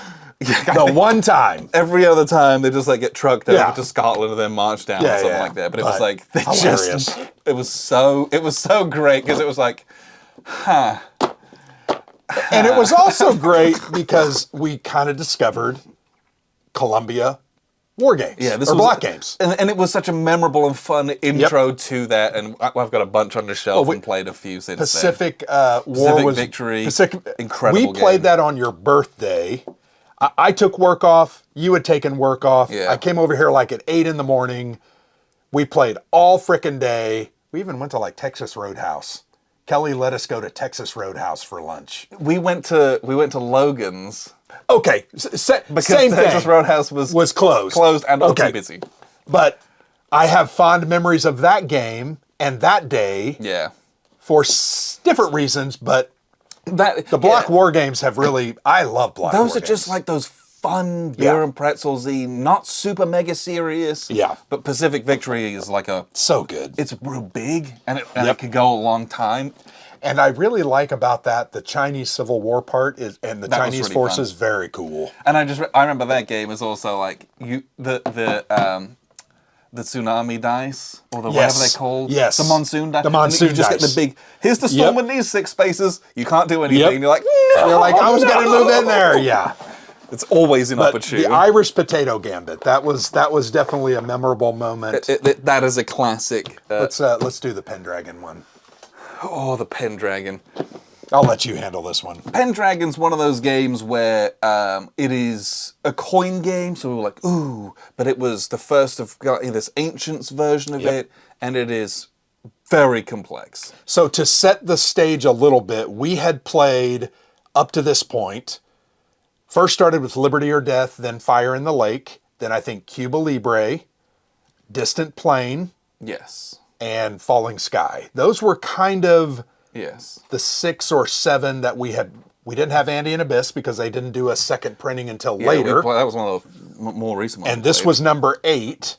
So And this was one that, seeing Morgan on social media Yep. with a lot of the play testing, it was a new release that I was really excited I think we for. both were very excited And for so it. that was I think it was the first one where I was like I had seen the development of the prototypes. And Well, I did interviews with her. Yeah. I did 3 interviews with her, and they're on the blog still, but it really got me into this game and got me really excited about it. But yeah, I think this was the first of those coins where we had been on the hype train. Yeah. And it was, I came to your house on New Year's Day, and Like in 2017 or 2018, yeah, it was probably just after 2019 maybe. and I had read the rules a couple times through Still not very helpful because very complex. Well, it's very much more complex than almost every other volume in the coin series. and it's also very different. Yes. Like the mechanics that it employs with like the economy, The plundering, and with you know the Roman kind of control aspects of it. It's got a lot of new stuff. So I was I was trying to wrap my head around it, but we kind of set this up in the morning, and we did the full boat, right? We did the full, however many coup cards it was, and we did it 2-player, and I played as the Raiders, I believe. So the Scotty and the Saxons, and then I did the Ducks and the Civitatis. We played this bad boy all day. And we started like it's 8:30 in the morning. We even had my wife cooked a beautiful ham dinner with twice baked potatoes and green bean casserole and salad, and we played all day until that very night. And I think the only reason we stopped is because there was a football bowl game that I wanted to watch. Yeah. But I think we played this for like 13 hours. Yes. And it was amazing. And it doesn't normally take that long if you're experienced. For us, it takes that long, though. But yeah, this, especially when you're early and you're playing the whole thing. Well, and the combat system in this one is very involved, very specific, a little bit complex, and you got to think about it. Yeah, and as you learn a game like Pendragon, it is slower paced, so just know that. But I also just remember like the mouth-watering story arc of this game, and every time I played it subsequently, it has that same feeling. The arc looks different, but the feeling is always there, and that's what I love about Pendragon. Is this, along with Fire in the Lake, are the two most grand coin games. They just have this extra layer of the whole thing and what it does and the scope of it just feels... You need a cube for me, Trey. I don't have one. Nope. That's interesting. I'll have to get one because they do have a set for that. But yeah, I love the arc of this game and what it does. It was so interesting getting to grips with this combat system and all of the new stuff where like you're doing the raiding, totally different mechanic. And then it was like, okay, well I want to... The little gold cubes are so cool. Yeah, the little forts. You steal the plunder, now I've got more money to raid again. Yeah. So cool. Okay, raiding's cool, but you also need to settle. So you're like, ooh, I need to settle those guys and turn them into cubes. Then they have to not die, and then I can convert some of them into the settlements. And then I can build more guys, and I'm trying to like establish myself as like a presence here, not just like scumbag raiders on the boats.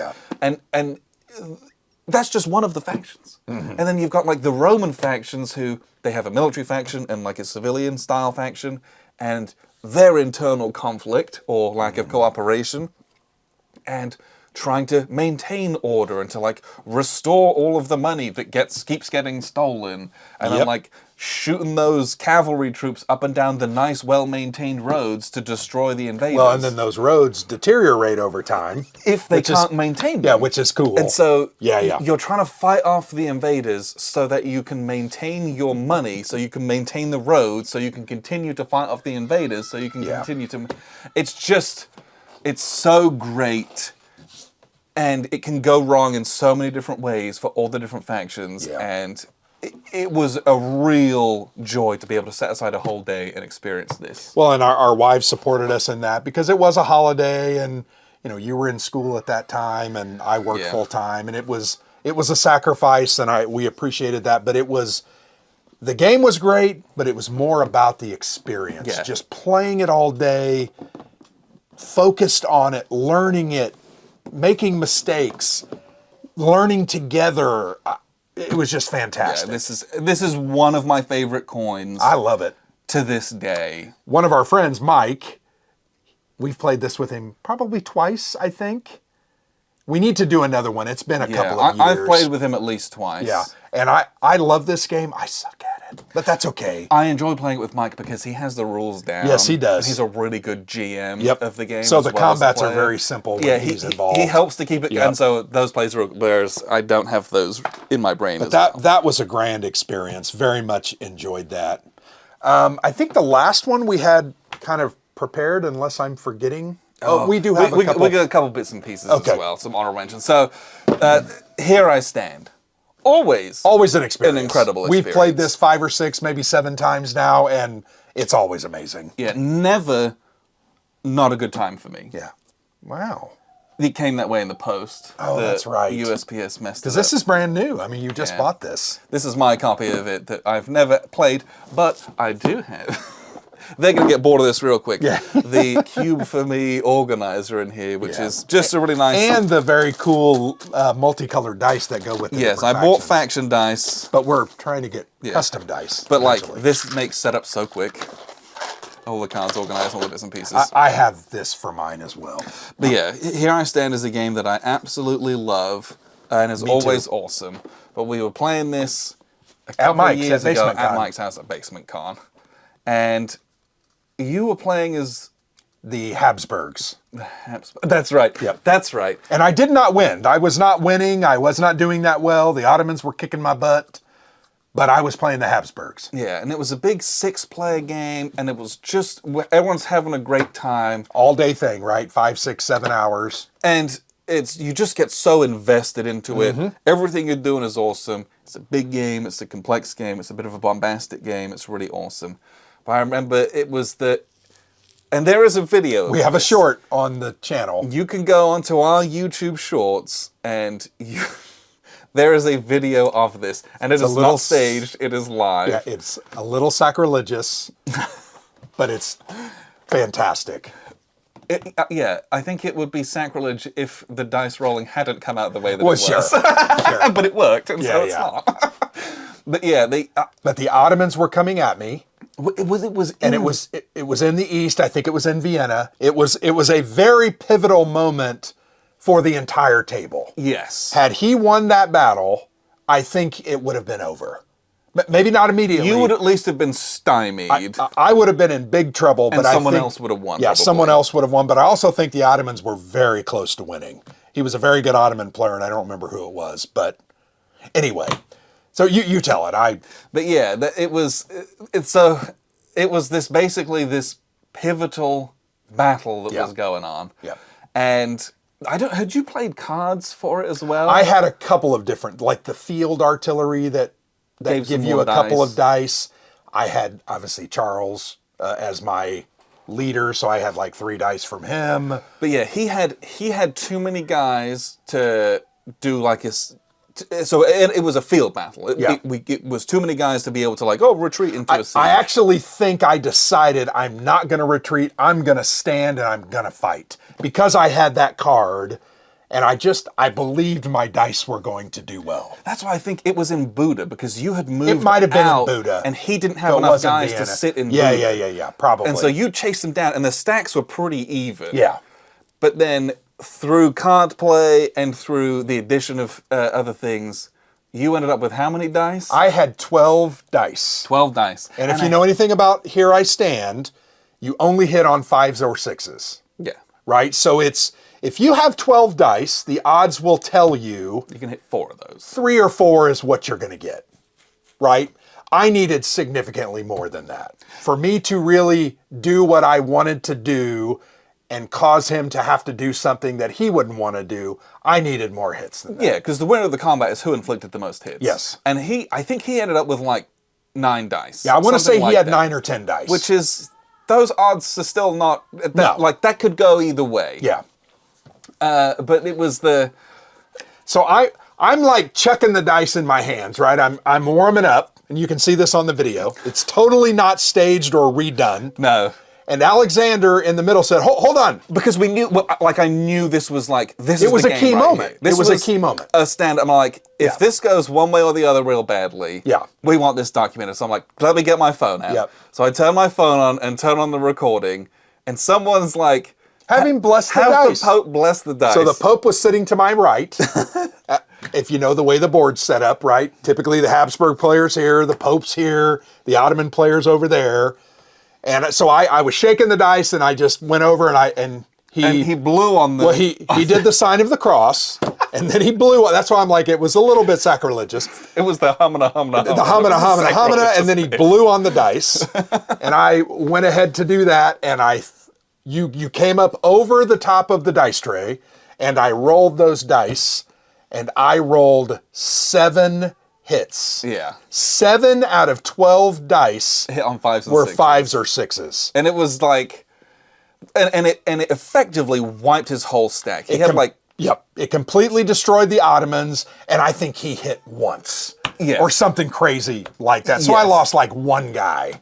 it was a crazy, but like, everyone knew that that was like the moment. And everyone's like, and it happens. And it was like just the yelling and the screaming. Yep. Heaven knows what Mike's family thought we were doing. But it was Murdering each other. Yeah, like, and it was just like, it was so funny with like all the extra rigmarole and joking we've made, Yeah. and the roll like really paid off that moment. It would not have been, we probably would have thrown the video in the trash had Yeah. I hit once. Yeah, right? it It wouldn't would've- have been memorable. Or it would have been like the saddest video of all right. time. How not to play Here But I it was Stand. so funny because it just like Very memorable. You couldn't buy a roll that good No. with all the extras that we've been doing, and it was just like, and it just totally changed the dynamic of the game, and that's the the dice gods. And I think that is what, if you know anything about Here I Stand, yes, it always comes down to die rolling. Eventually, You have ways to mitigate that, right? By the play of cards, the right leaders, having a good stack, setting your forces. Yeah. trying to get as many dice as you can, because everybody knows the more dice you roll, the more odds you have of success. And I had prepared for that, and it just worked out. And it worked out so flamboyantly and so amazingly that everybody remembers that to this very day. And and it's just, it's one of those historically good rolls. Yes. It's just like, yes. Well, one other comment I would make about Here I Stand. We played at Buckeye Game Fest, right? Just 6 months ago. Yes. And we played a full 6-player game of Here I Stand. I was the papacy.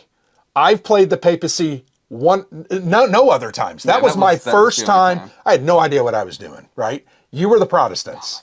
We have played the Holy War scenario a couple of times where I've been mainly the Protestants and you were the papacy.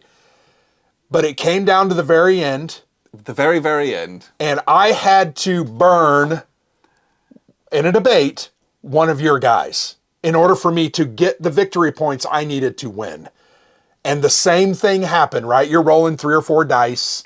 That one's almost even crazier because I was picking from the uncommitted guy, so it was like, or the committed guy, so it was randomly selected. Yeah, you could have got your really good so ones. I randomly got my worst guy. You're like your 1. And then we rolled, And I got like my 3 guy. and you crushed it with a good die roll. I think I rolled 5 successes. And I think I rolled either 1 or nothing. Yeah.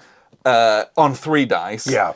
And it was just like, it was one of those things where sometimes the rolls skew. Yep. And he just got torched at the Sometimes. stake. It flips a bunch of things on the board. Yep. I think I took enough control to get an extra auto victory point. And it was those 2 points that won. And it was just, but those things happen so much in this game. And This game lends itself to that. I could care less if it happens to me Yeah. or for me.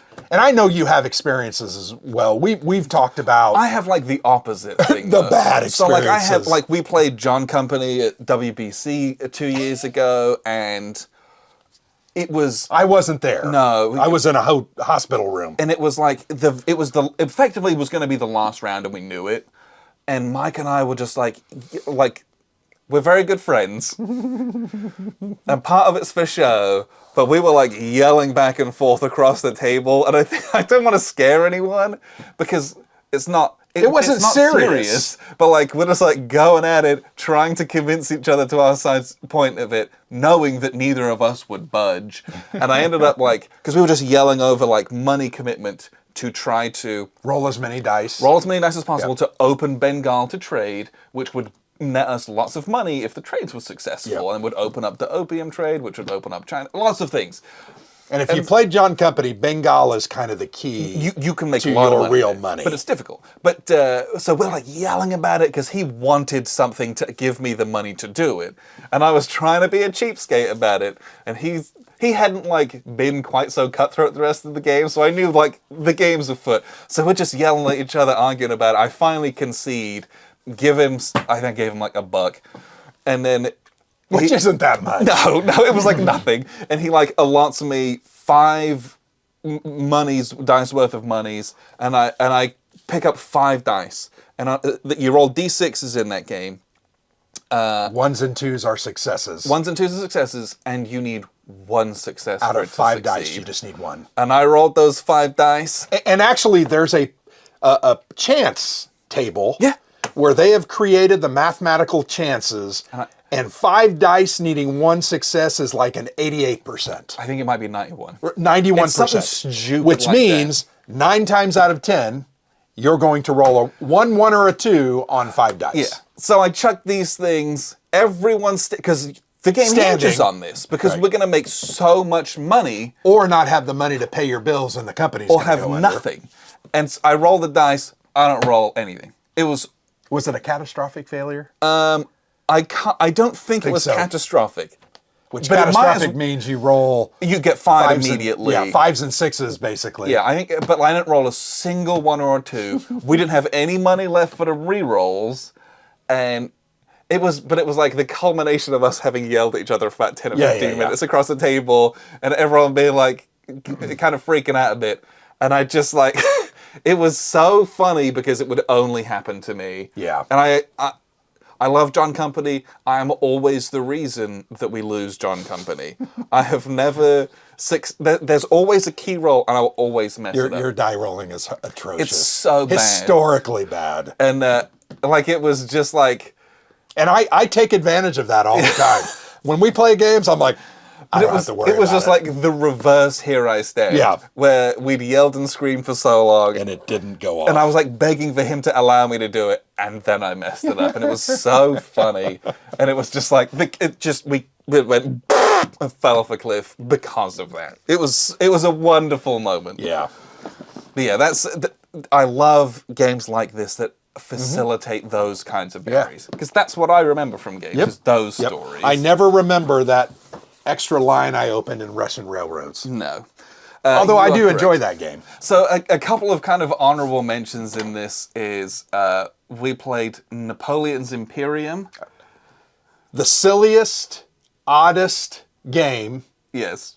I had a good time with it. I really enjoyed from Compass sitting Games. around a table and playing that for half a day with our friends. Yeah.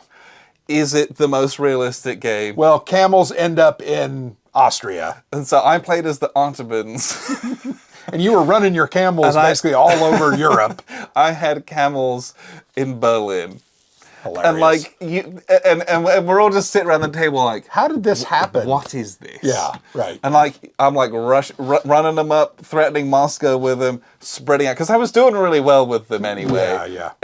But more than that, like it was the other players were collapsing, and I was just taking I was advantage of it. Austria, and I the whole game I was just pummeled. It was you and the Prussians just killing each other back and forth the entire game. I could I'm never like, get anything. I was running them up to try and support, and it was so funny Hilarious. because it was just. Sometimes you just look at the board and you're like, "What is happening in Yeah. this? What is going on?" But not the greatest game, but a memorable game. And actually, you put that, I think, on your top 10 games list for that very reason. Because I had fun with it. And I did too. I enjoyed it. Most of our other group did not. But that's okay. A lot of people, it's like, oh, I want it to be like really good and quality and realistic. That's not what it was. Sometimes it hits the list because it was fun. Yeah. And I had fun in that game. Yep, agreed. Kind of an example of that is, I got War Room. This is the first edition. There is a second edition. We also played this at one of the basement cons. That is the most beat up box I've ever seen. War Room is Axis and Allies on steroids with hidden written orders. The best part is hidden orders. That's the game. Hidden written orders. And this is also one of those games where like we set it up, played it, messed a bunch of stuff up, set it up again, and played it again. Well, and we did that over... That was like a whole day. The entirety of a day. It was like on a Friday. Yeah, we played for like 6 hours and then for like another 8. Yeah. And it was so good, the experience. It was the playing together. It was the getting together with your Axis or your allies, looking at the board, consulting orders, and then writing them incorrectly. Yeah. Like, you still do it. Messing them up, and it's like, oh, I can't do that now. Great. You got the timing wrong. You're like, how did I do that? Yeah. we struggled with some of the things of like how to defeat certain things. Partly, I think that's an experience thing. I desperately want to play the second edition because I would love to play it I again. loved what we were doing. I agree. And now, historically, we had a long, very involved discussion yes, because we felt like aircraft carriers were super underpowered. and that battleships were Overpowered. My gosh, as the Japanese in our second play, I stopped building aircraft carriers. Yes. I started building huge frickin' mobile tanks on the waves, There's stacks of battleships. and I destroyed everything. Like, I owned the Pacific. And I think that is because we were talking about like balance and incentives and things and that stuff. And I've read about stuff online and what people say, and that's why I kind of want to play it again because I want to Sure. see what that can look like if it is approached Differently. specifically from the American standpoint. Yeah. Because I think if they play Japan's battleship game, they'll lose. But the way they talk about how to counter that with other things, and I want to see that done. Yeah. Because I think it was a skill issue and not a balance issue. Probably. Yep. But it was. I think I just rolled well, too. But I also think it was hard to see that in an obvious way because of the way that the carriers function with dropping the free planes and stuff like that. Right. I think that, to me, the two keys were the battleships rolled the black die, which hits everything, if you remember correctly. Vaguely, yeah. And then the other, you basically got like two rolls, Of the best dice. two of the best dice, and it's like you're almost never going to not hit. The aircraft carriers, their real strength is sitting behind the battleships and sending in planes, which they get a free plane whether it gets shot down, destroyed, or not. And I think that's what I want to see it. I want to see, because you're going to have equal-ish stacks of naval units plus a stack of aircraft carriers thrown. Right. Because they're going to throw in all of that stuff. 5 or 6 planes. Damage all the battleships Yeah. who are then going to die in the combat. Yeah, and that probably is the way to counter that. That is the way to counter Yeah. it. And that's what makes it so that they're super not as powered as they are. Yeah. But you have to do that. And we weren't doing that. And I don't know if we were knew learning. that we were supposed to do that and how to take advantage of the aircraft carriers. But having kind of read a lot about it, I'm like, I want to play it and I want to see it to see if it's... Because I think as much as we dogged on battleships, I think we may have... It's just a skill thing, and we were doing it wrong. Well, more than a skill thing, I think it's an understanding thing of the mechanics of the game and how the pieces worked. But I will say that game was a great experience because you're using your... What are those sticks called? Oh, I don't even know what Command they're called. sticks. Yeah, I think they're in here. I mean... Oh, they're in the other box. What's not to like It is about big that? old circular board and all these pieces. It was just a wonderful... Because it looks like you're at like, headquarters with a map with the pieces more than a lot of the other games. Sure. Because it's got the physical stacks of things and we've got the jumbo expansion with those little sticks. So you're pushing them around, which are kind of impractical, honestly. Yeah, we used them the first round and we got away from them. they're But they're still cool. They're funny, but still cool. It was just a joy to play because it's also still... The combats take a long time and you play them off board, but like it's still also not that serious. Yeah. Like you get really- together and play it over a weekend and it's a blast. It's like Axis and Allies, just a little upgraded Axis and Allies. And that's fine. And the combat's much more interesting. Yeah. Yeah, I really, really liked it. Maybe one of these days I'd love to like take it to a convention or something. Sure. Because I think a lot of need people to. want to play it. Yeah. And you just like drop in for a bit here and there maybe. But that was also a really memorable experience because it was... Let's do that next year or something. Yeah, we'll do that somewhere. Let's figure out It when was we just a very different experience to some of the things we've done as well. So yeah, hopefully... Is there anything else? I don't think so. No, I mean, I think we could go on, but I think that everybody has their own stories. I hope you put a story that you have in the comment. Yeah, you like those because I think about SAS Rogue Regiment even. Oh, yeah. A brand new game. Boy, playing that second scenario, dunking on that convoy Quite an was experience. so enjoyable. It was so fun. Agreed. But yeah, what are your best war game stories? The crazy things that happened, or like the hilarious or the weird things that happened? Yeah. Sometimes you have camels in Berlin, like, what are your stories? We want to hear those, because I think that's also one of the joys of the hobby is Playing the game's fun. Sitting around dinner table and laughing at the stupid stories of things, even more fun. or the crazy thing that you did that you pulled off. Sometimes you're like playing Stalingrad from. Oh, we forgot that one, didn't we? Which was Stalingrad was a problematic game. So that was from Against the Odds, not the magazine, LPS, whatever the... Yeah, I can't But remember. it was one of their, like, 25 greatest moments of history games. And it was Stalingrad. And it wasn't a battle for the city itself. It's a battle for the surrounding area. Yeah, it was roads to Stalingrad. Yeah. Stalingrad was one hex on the Yes. board. But that was also our first experience with, like, off-map holding boxes for unit strengths and things like that. So there was a lot of neat stuff that we picked up. We played that ages ago. But the game ended in arguably one of the dumbest ways of all time. And it infuriated me because I just kept saying, no, you cannot retreat into an advantageous position to take advantage of a victory point, or no, you can't. We had this final combat, and I literally was able to, according to the rules, retreat into Stalingrad. Or retreat onto the east bank of East bank of the Volga, river, which was in the opposite direction of where my attack came from. It made no sense. Yes, you circled around and attacked me from west to east, and so I had to retreat eastwards to be further away, and I won. Yeah. Because of that. Instead of... incredulous. Because the retreat rules were just like, you have to be one space further away. Which, so like, okay... More often than not, most war games, it's like you have to retreat towards your supply center or your lines or whatever, right? Or something. Right. Sometimes, but I had a blast with that game. I really fun. did. I enjoyed it. We played all day, not all day, like all evening, and had a great time. It's just the ending sucked. Sometimes you play a game of and when like goofy things happen. That's what we want to hear in the comments. Let us know what your best war game stories are. But appreciate you very much for tuning in. I've been Alexander from theplayersaid.com. And I'm Grant.